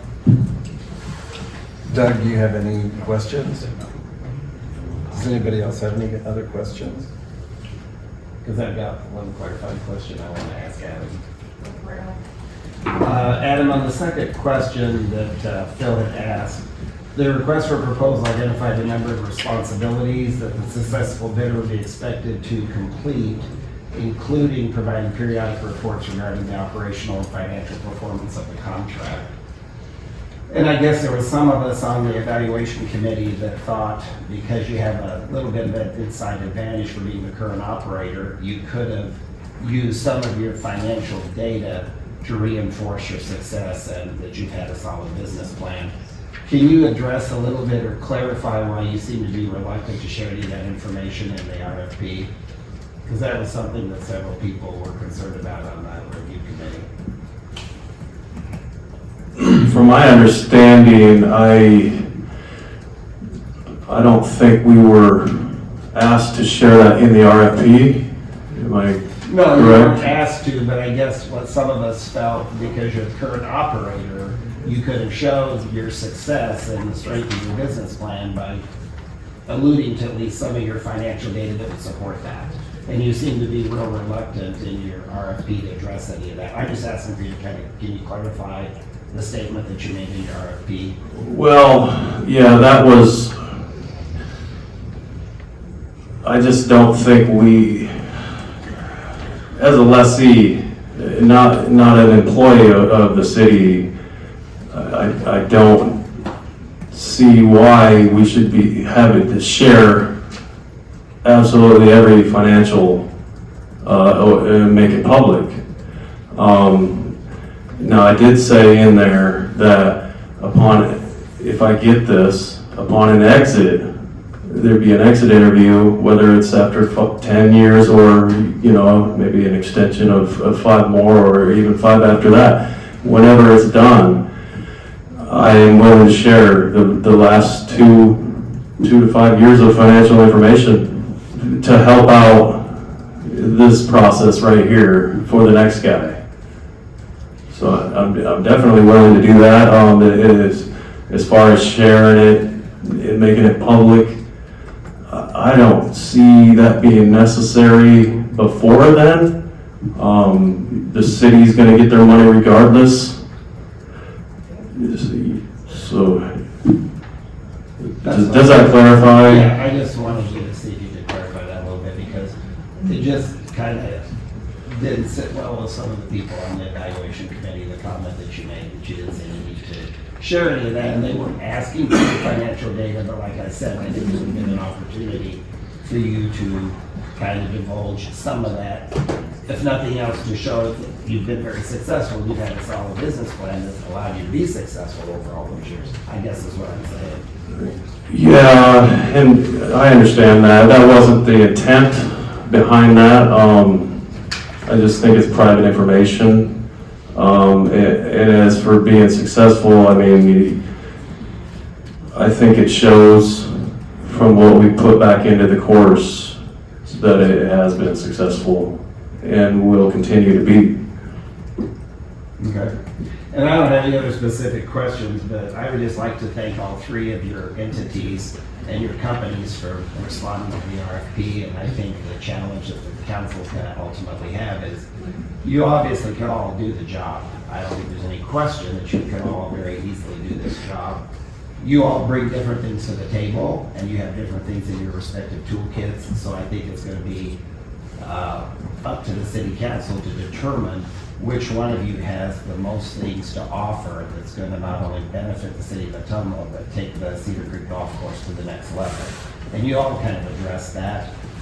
So I don't have any other questions. I don't get to vote on this, but I just want to let you know that I, as the mayor, really appreciate that we have 3 good, solid companies that responded to the RFP, because when we started, we didn't know how many we would have. So kudos to all of you, and hopefully a decision will be made sooner than later.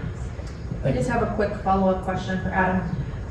So regarding the financials, though, you would be willing, to show that you are being successful, the course is being successful, and not that you're performing successfully, correct?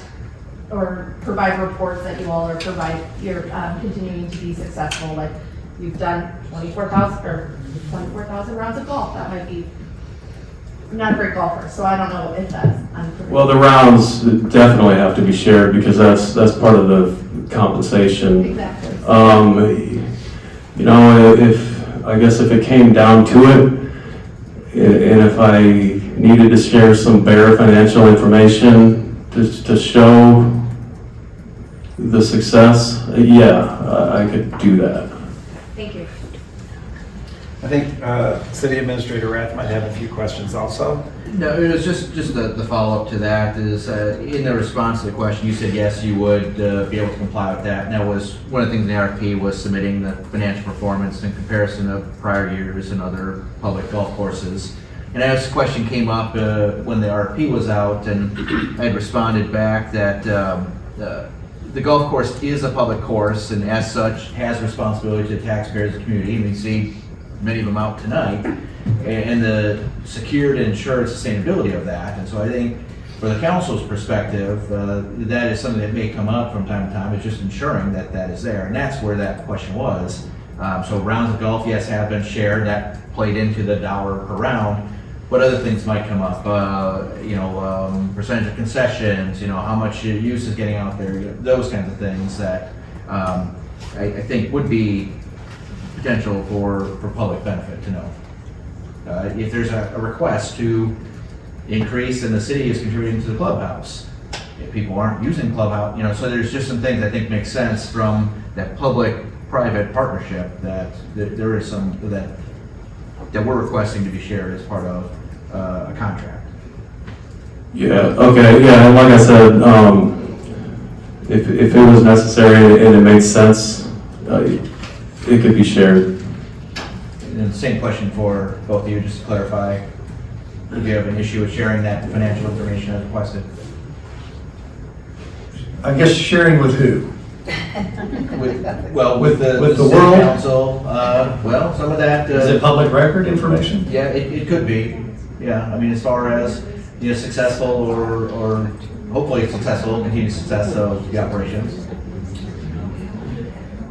And we're not asking for every dollar, but I mean, there is, as laid out in the RFP, it's talking about. Transparency. Yeah, some transparency there. Course use, including rounds played, concessions, cart rentals. Course care, including maintenance, cleanliness, golf course, clubhouse, fixtures, furnishings, those things.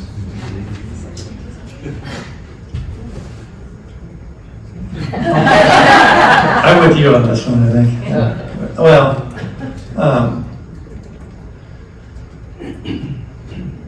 sure.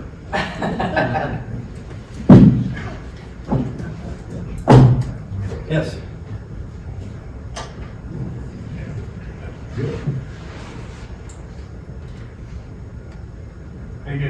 What are you gonna do? Now what are you gonna do? I'm the last one here, huh? I think I struggle like Adam does with the sharing of the financial. I'm the one on the line, right? I mean, I'm the one that's taking the chance.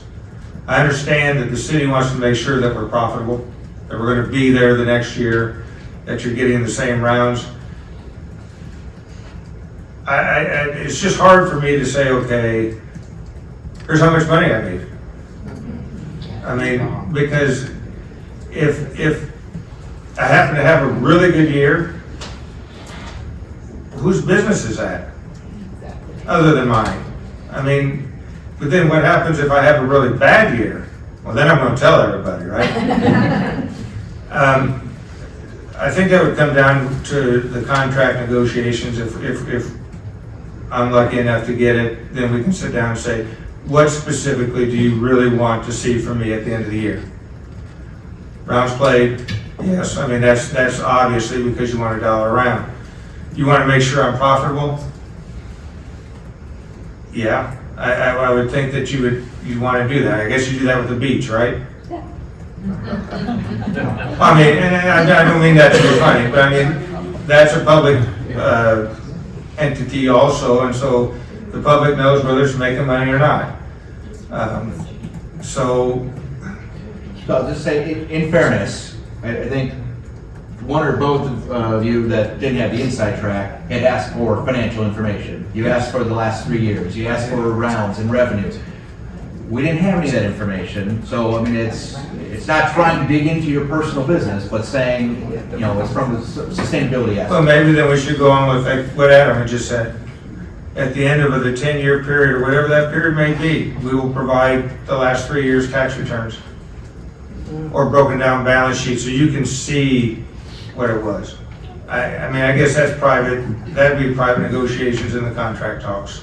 Well, and just to clarify this point, I don't think that anybody really is concerned, you know, how many dollars exactly we made last year. I don't think that that's really the point of contention here. But looking at the precedent that the city of Ottumwa has set, both with like the fixed-based operator that was out of the airport, or both fixed-based operators that were out of the airport, they had a responsibility at request of the city staff and city council to provide X pieces of information. Venue Works, who is the operator of the Bridgeview Center that we're sitting in, they have that same obligation in the contract with the city. So I think what Phil might be asking is, do you intend to operate under the same rules that all of the other contracts for operating entities that we have in the city of Ottumwa would operate under? Are they leasing the same way? The same type of arrangement with the city? The fixed base operators were definitely. And Venue Works has the contract to operate this building, which is owned by the city. I would just say this, I think the more important thing, I think the information is valuable. As you've seen, if we'd have had it, it probably would have brought value to this process. But I think the solvency of the lessor or the lessee is more important than the, right?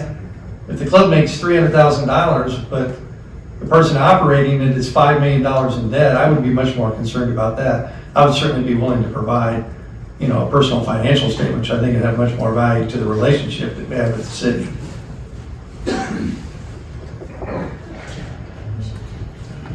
you have anything else? Does any other council members want to ask any final questions before we move forward?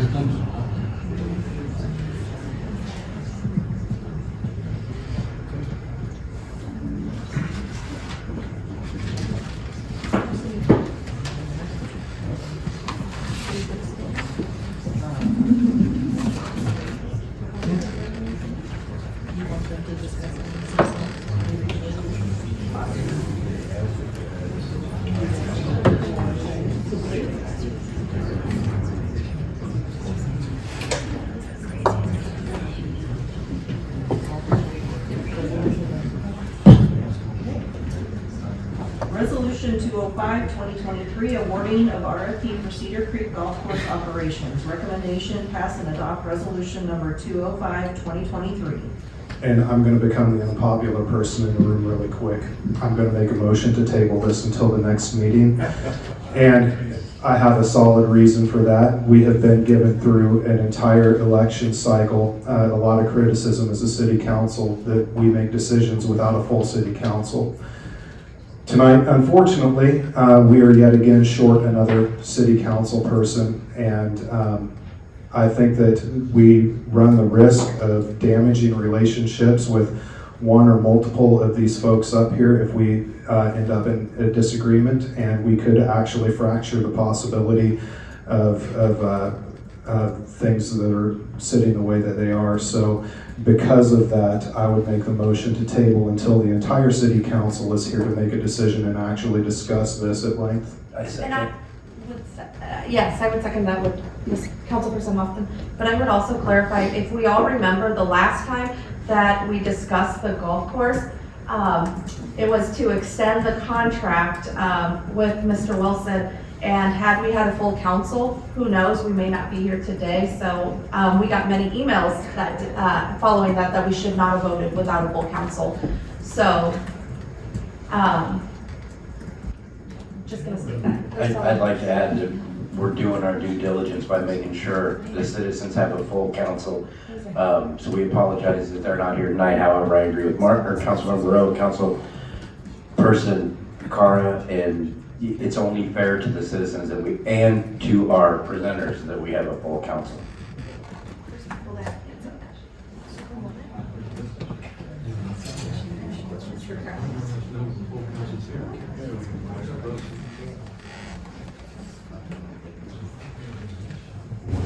Does anyone in the audience want to make any comments directly to the council? Mr. Tekel had wanted to say something first, and then I get some people back there. I do agree with Councilman Rowe's recommendation, but I think time is of the essence. For somebody like me especially, who has to get all his ducks in a row really quick, for the people that work there. In a couple weeks, they don't know if they're gonna have a job or not. I think it's important to make this decision pretty quickly, and so the next council meeting is next Tuesday, correct? December 19th. Will you have a full council then? I guess you don't know that day, and so then if you go, then it's the first of the year, and then it's getting to be pushed. And I understand what you're saying. I mean, I know the tie is not a fun tie. And I don't want a tie. I would like to see it unanimous. So, but I just know that time's of the essence, especially for me. Also, to clarify, if we were to have, let's say we had a 2-2 vote on someone, that would disqualify them from, correct, from the RFP? For that vote, at least. So then we would have to do a vote again at another time? Could be the same night, and it could be a different person.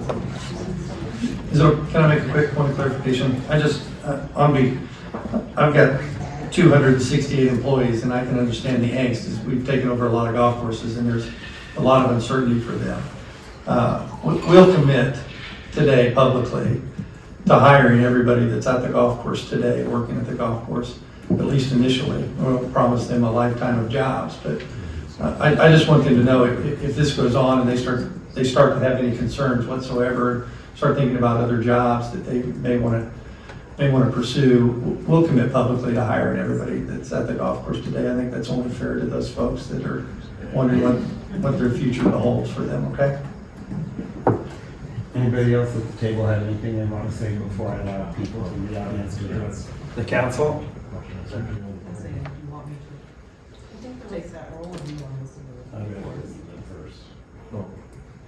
Can you do that with the night motion? Yeah, you do it. Listen about this motion. I think so. I think Yeah. Mr. Wilson would like to talk about this motion. Then okay, could I open my mouth? Is that okay? Are you willing to listen? Yeah, I'm fine with this. Mr. Wilson, would you come up and address the council at the podium, please? Yeah, you bet. I totally agree with what Doug said about the timing of it all. My contract ends in 2 weeks or whatever it is, at the end of the month. I've got a lot of inventory tied up in golf carts. I've got a lot of inventory tied up in mowers. I've got a lot of inventory tied up in things in the kitchen, equipment. Come the 1st of January, legally, I have to be out of there. Somebody could sue me legally. It's crazy. Somebody could sue me for having my cart still there because this decision was not made tonight, even though I think in your RFP you said it would be determined tonight. I'm just saying that. I appreciate Councilman Rowe's comment. I hadn't thought about the missing Miss Pope. But time is running out of, we're running out of it. This is urgent. Thank you. Here, here. Does anyone?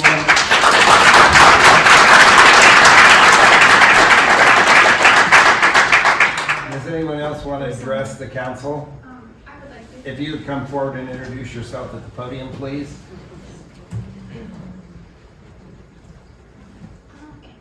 Hello, I am Kaylee Fountain, and I have been working under Greg and alongside Adam for the last 10 years at Cedar Creek. And I guess my questions, I really wish I could have asked them beforehand, but they're more addressed towards you guys on what are the guidelines and parameters so that the public knows how you're making this decision? Do you guys have anything that you're going by, comparison to other city municipal golf course decisions? Basically just how are you making this decision? And I'm not discrediting your qualifications to make the decision. I'm just generally curious.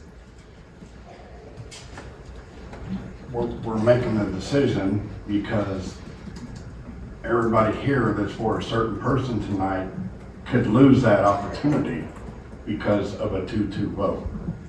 So my reasoning for it, to agreeing with it, is to look out for them 3.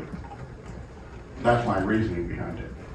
Okay, thank you for that. And I guess what I mean is, how are you making this decision? Like, do you guys have guidelines, or is it just by personal opinion? Or when you look into their answers and their RFPs, how is this decision being made? I suppose I can clarify more if I need to. I'm trying to pull. The evaluation committee went ahead and used a scoring sheet to score all 3 proposals, but when it was all said and done, the scoring was extremely tight and almost even across the board. That's why the evaluation committee didn't feel they could make a specific recommendation for one company. So that's why they wanted to open it up to the council, because the council ultimately has to make the final decision. Evaluation committee doesn't get to make the final decision. So that's why we decided to have the presentations tonight, have the standard questions, and then let the council members ask any other questions that they wanted to ask. They've had a chance to review the RFPs. It's going to be their subjective review and their thoughts about who they feel is going to bring the most to the table in the future. So it is somewhat subjective. I mean, I don't think we're trying to not be transparent about that. Everybody in this council has their own feelings about who they think is going to be the best operator, and I guess at that point, that's what the vote will ultimately show, because it's going to be up to these 5 people to make the decision. Absolutely, and I very much appreciate your response. I personally, working at the golf course, have gotten that type of question often, and so I felt that it would be helpful for everyone to hear that answer, and I do really appreciate that. And I also appreciate you guys giving them the opportunity to present. So thank you. So I have discussion about to clarify, Administrator Rath, if we were to vote, so this is regarding the motion to table, if we were to vote today, we had a 2-2 tie, we could vote again tonight on it? Yeah, I mean, you have the initial motion, and if that fails because it's tied, you can make a motion for somebody else. But you can't vote for the person that tied again, correct? I don't think. Then we go in a continuous loop of the same vote over and over again. This isn't a jury deliberation. Very convincing. When was the last time Sandra Pope was at an actual meeting? Yeah, really. And who's not going to show up next week? And then who's not going to show up the next week? That's my question. I've been to several meetings. Sandra Pope is never at a meeting. When's she going to show up?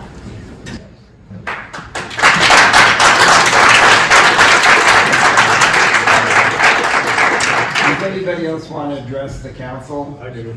You want to come?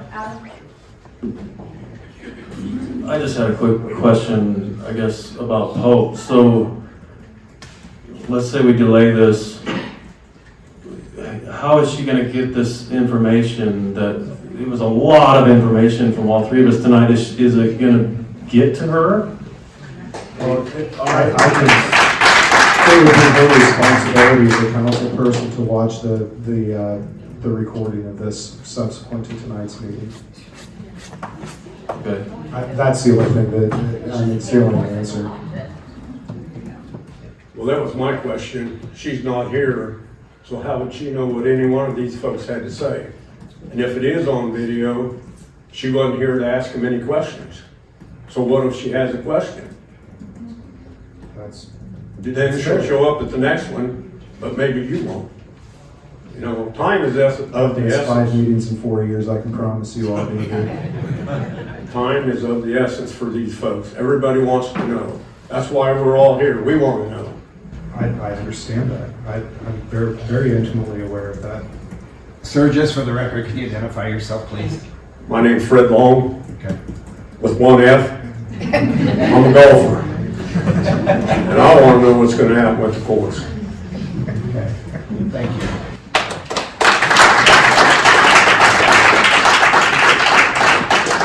Is there anyone else that wants to say anything before we take a vote on the motion to table tonight's decision? If not, Chris will go ahead and take the roll. Okay, we are voting on tabling this item, just so everybody's clear. Adam, guys, the answers again. Sorry, guys. Do you know a specific, if we table this tonight, a general time frame when the vote might happen? The real vote? It would be the next city council meeting next Tuesday, December 19th. It wouldn't, you can't do a special meeting before then, it would have to be the next Tuesday? Or that could be an option. Because, yeah, once Christmas shows up, No, but what I'm saying is, they're talking about how time is of the essence, and then you're gonna have like 2 days off for Christmas and that kind of stuff too, so. Yeah, but that's subsequent to the next meeting. Yes, but I.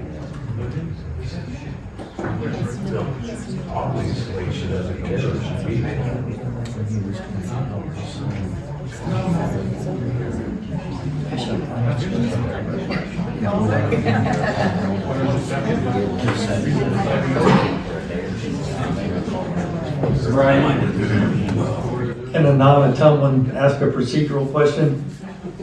If the vote was a tie, what would happen? It's defeated. The mayor does not break a tie in the city of Ottumwa. What is defeated? Whatever the motion was does not carry, it doesn't pass. Would it then not just move on to a next meeting? Could it be added to the next meeting to try to vote on again, or? Not, it would have to be brought up as a separate. Okay, thank you. Yeah. Okay, can I go ahead? Kathy Courtney. I just want to explain to all the people out here that at the meeting, why we're here is because a couple of weeks ago or a month ago, they had a meeting to vote on this same issue. The one person was gone, and so since 2 people voted yes, 2 people voted no, the person that wasn't here, her vote was an automatic no. We do not want that to happen again tonight. So we want to table it, so everybody's here. So if we voted on Adam, 2 said yes, 2 said no, it's a no. If we voted on the corporation, 2 said yes, 2 said no, it's a no. If we voted on Doug, 2 said yes, 2 said no, it's a no. That's why we need to table the vote until a later date, hopefully later this week and not next Tuesday.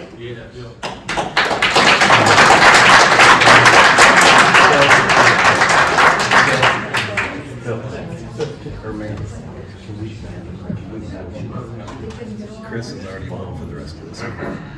It'll have to be next Tuesday.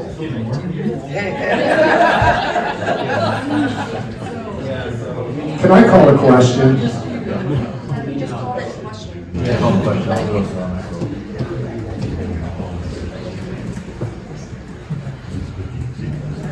Yeah, they called it the question, so they're tired.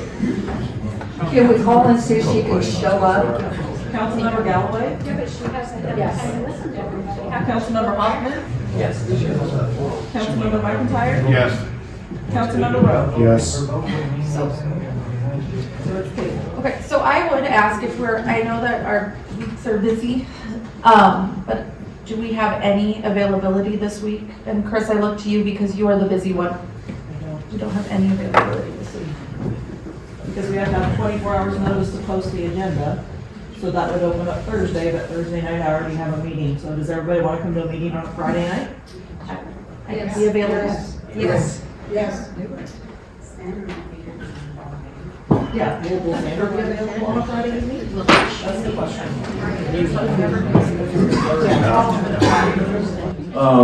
I was just wondering if does next Tuesday work for everyone? Well, hopefully, Ms. It's our Pope. regular meeting, so everybody should be. And we can get this on the agenda in time and make it happen next Tuesday. With it being tabled, it stays on until it's removed from the table, Okay. which could happen Tuesday night. If she can't be here, can she participate over the phone? We've done that board meetings before. Same thing. Yes. She can't participate. I'll do everything in my power to ensure all 5 council people are going to be here next Tuesday, but I'm not God. So I will do everything I possibly can to ensure that all 5 council people will be at next Tuesday's city council meeting. And we are dealing with some of those issues that people brought up tonight. I'm just not ready to get into any discussion about it, so. Just so you know, everybody's here. Sandra's number is 641-277-7199. Okay, everybody was laughing right then, so you need to repeat it. Sandra's number is 641-277-7199. Okay, I have one last question. Is that okay? Go ahead. Okay. If Sandra is not here, I guess I haven't looked online to see if there is any information on this. Are there any implications? What happens? Does it have to keep getting pushed? Is there any other way that we can set some? Is there any, I guess, other options? With a remote vote. Yeah. Yeah, so as she had mentioned and was verified, there is an option that there could be call-in participation as well as in-person participation. But I do want to, clarify, and I appreciate Kathy Courtney for getting up and saying what she said, because if somebody isn't here to vote, it's counted as an automatic no. So that could have caused issues if the council hadn't tabled it tonight and they came to a tie. Her vote would have counted as a no. Yep, and I very much agree with people. I just wondered on the implication part, I don't know, I guess the guidelines on the city council, and if someone misses so many meetings, I get what kind of is that? There's statutory provisions about that. Go through the district court to have a person removed. That would be through the DA, or if someone wants to file written charges to the city council, they could look into that. It's a little more challenging to go through the council than it is to go through district court, is my understanding. Okay, thank you. Thank you. This is the next. Kim Ardizer. So the Iowa code section you're talking about is 6629, where we can request that the council start to take action to remove Sandra Pope from the council. And we will follow that up with a petition. So if you guys can start that, it can move pretty quickly and another person can be put into place at the next meeting. I mean, it can't move that quickly. So there are options, but just be prepared. We will be preparing a petition and requesting that she be removed. She's missed 16 out of 67 meetings. That's 23% of the meetings. 2 of the meetings have had to do with something we are passionate about, the golf course.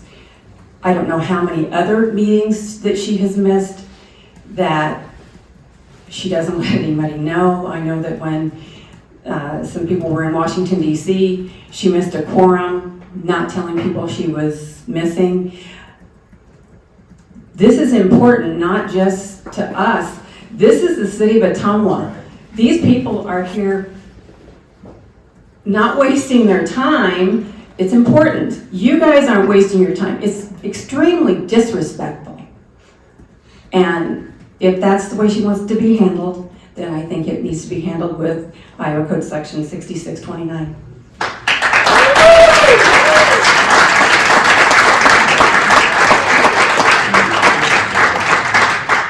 Just to clarify that, you're correct on the code there. We've consulted with the city attorney on this, and one of the things is, type of action is best brought to the county attorney, the attorney general, or by 5 registered voters in the city to a district judge. Going through the city council, the city of Muscatine, a couple of years back, tried to remove a mayor, and a judge put that mayor back in place. They overturned it because of it going through the council, and it was, if the council is serving as a prosecutor and a decision maker, that can be an issue. So that's one thing. Des Moines went through this, I think it was last year, and the council member resigned. The city council was looking at this, they didn't proceed with the action because of those challenges, is my understanding. Public pressure, the individual did resign from their office. So. I would wager with the phone number being out, she will receive many contacts, but we will have a petition and we will get signatures and we will submit it. Did you identify yourself, sir? Pardon? Did you identify yourself? Greg Wilson. Just for the record again. Yeah. Is it possible, here's a wild hair idea, is it possible for you committee members, council members to do a straw vote right now, go in a room someplace, do a straw vote, and if it's 3-1, the decision is made? No. Okay. No.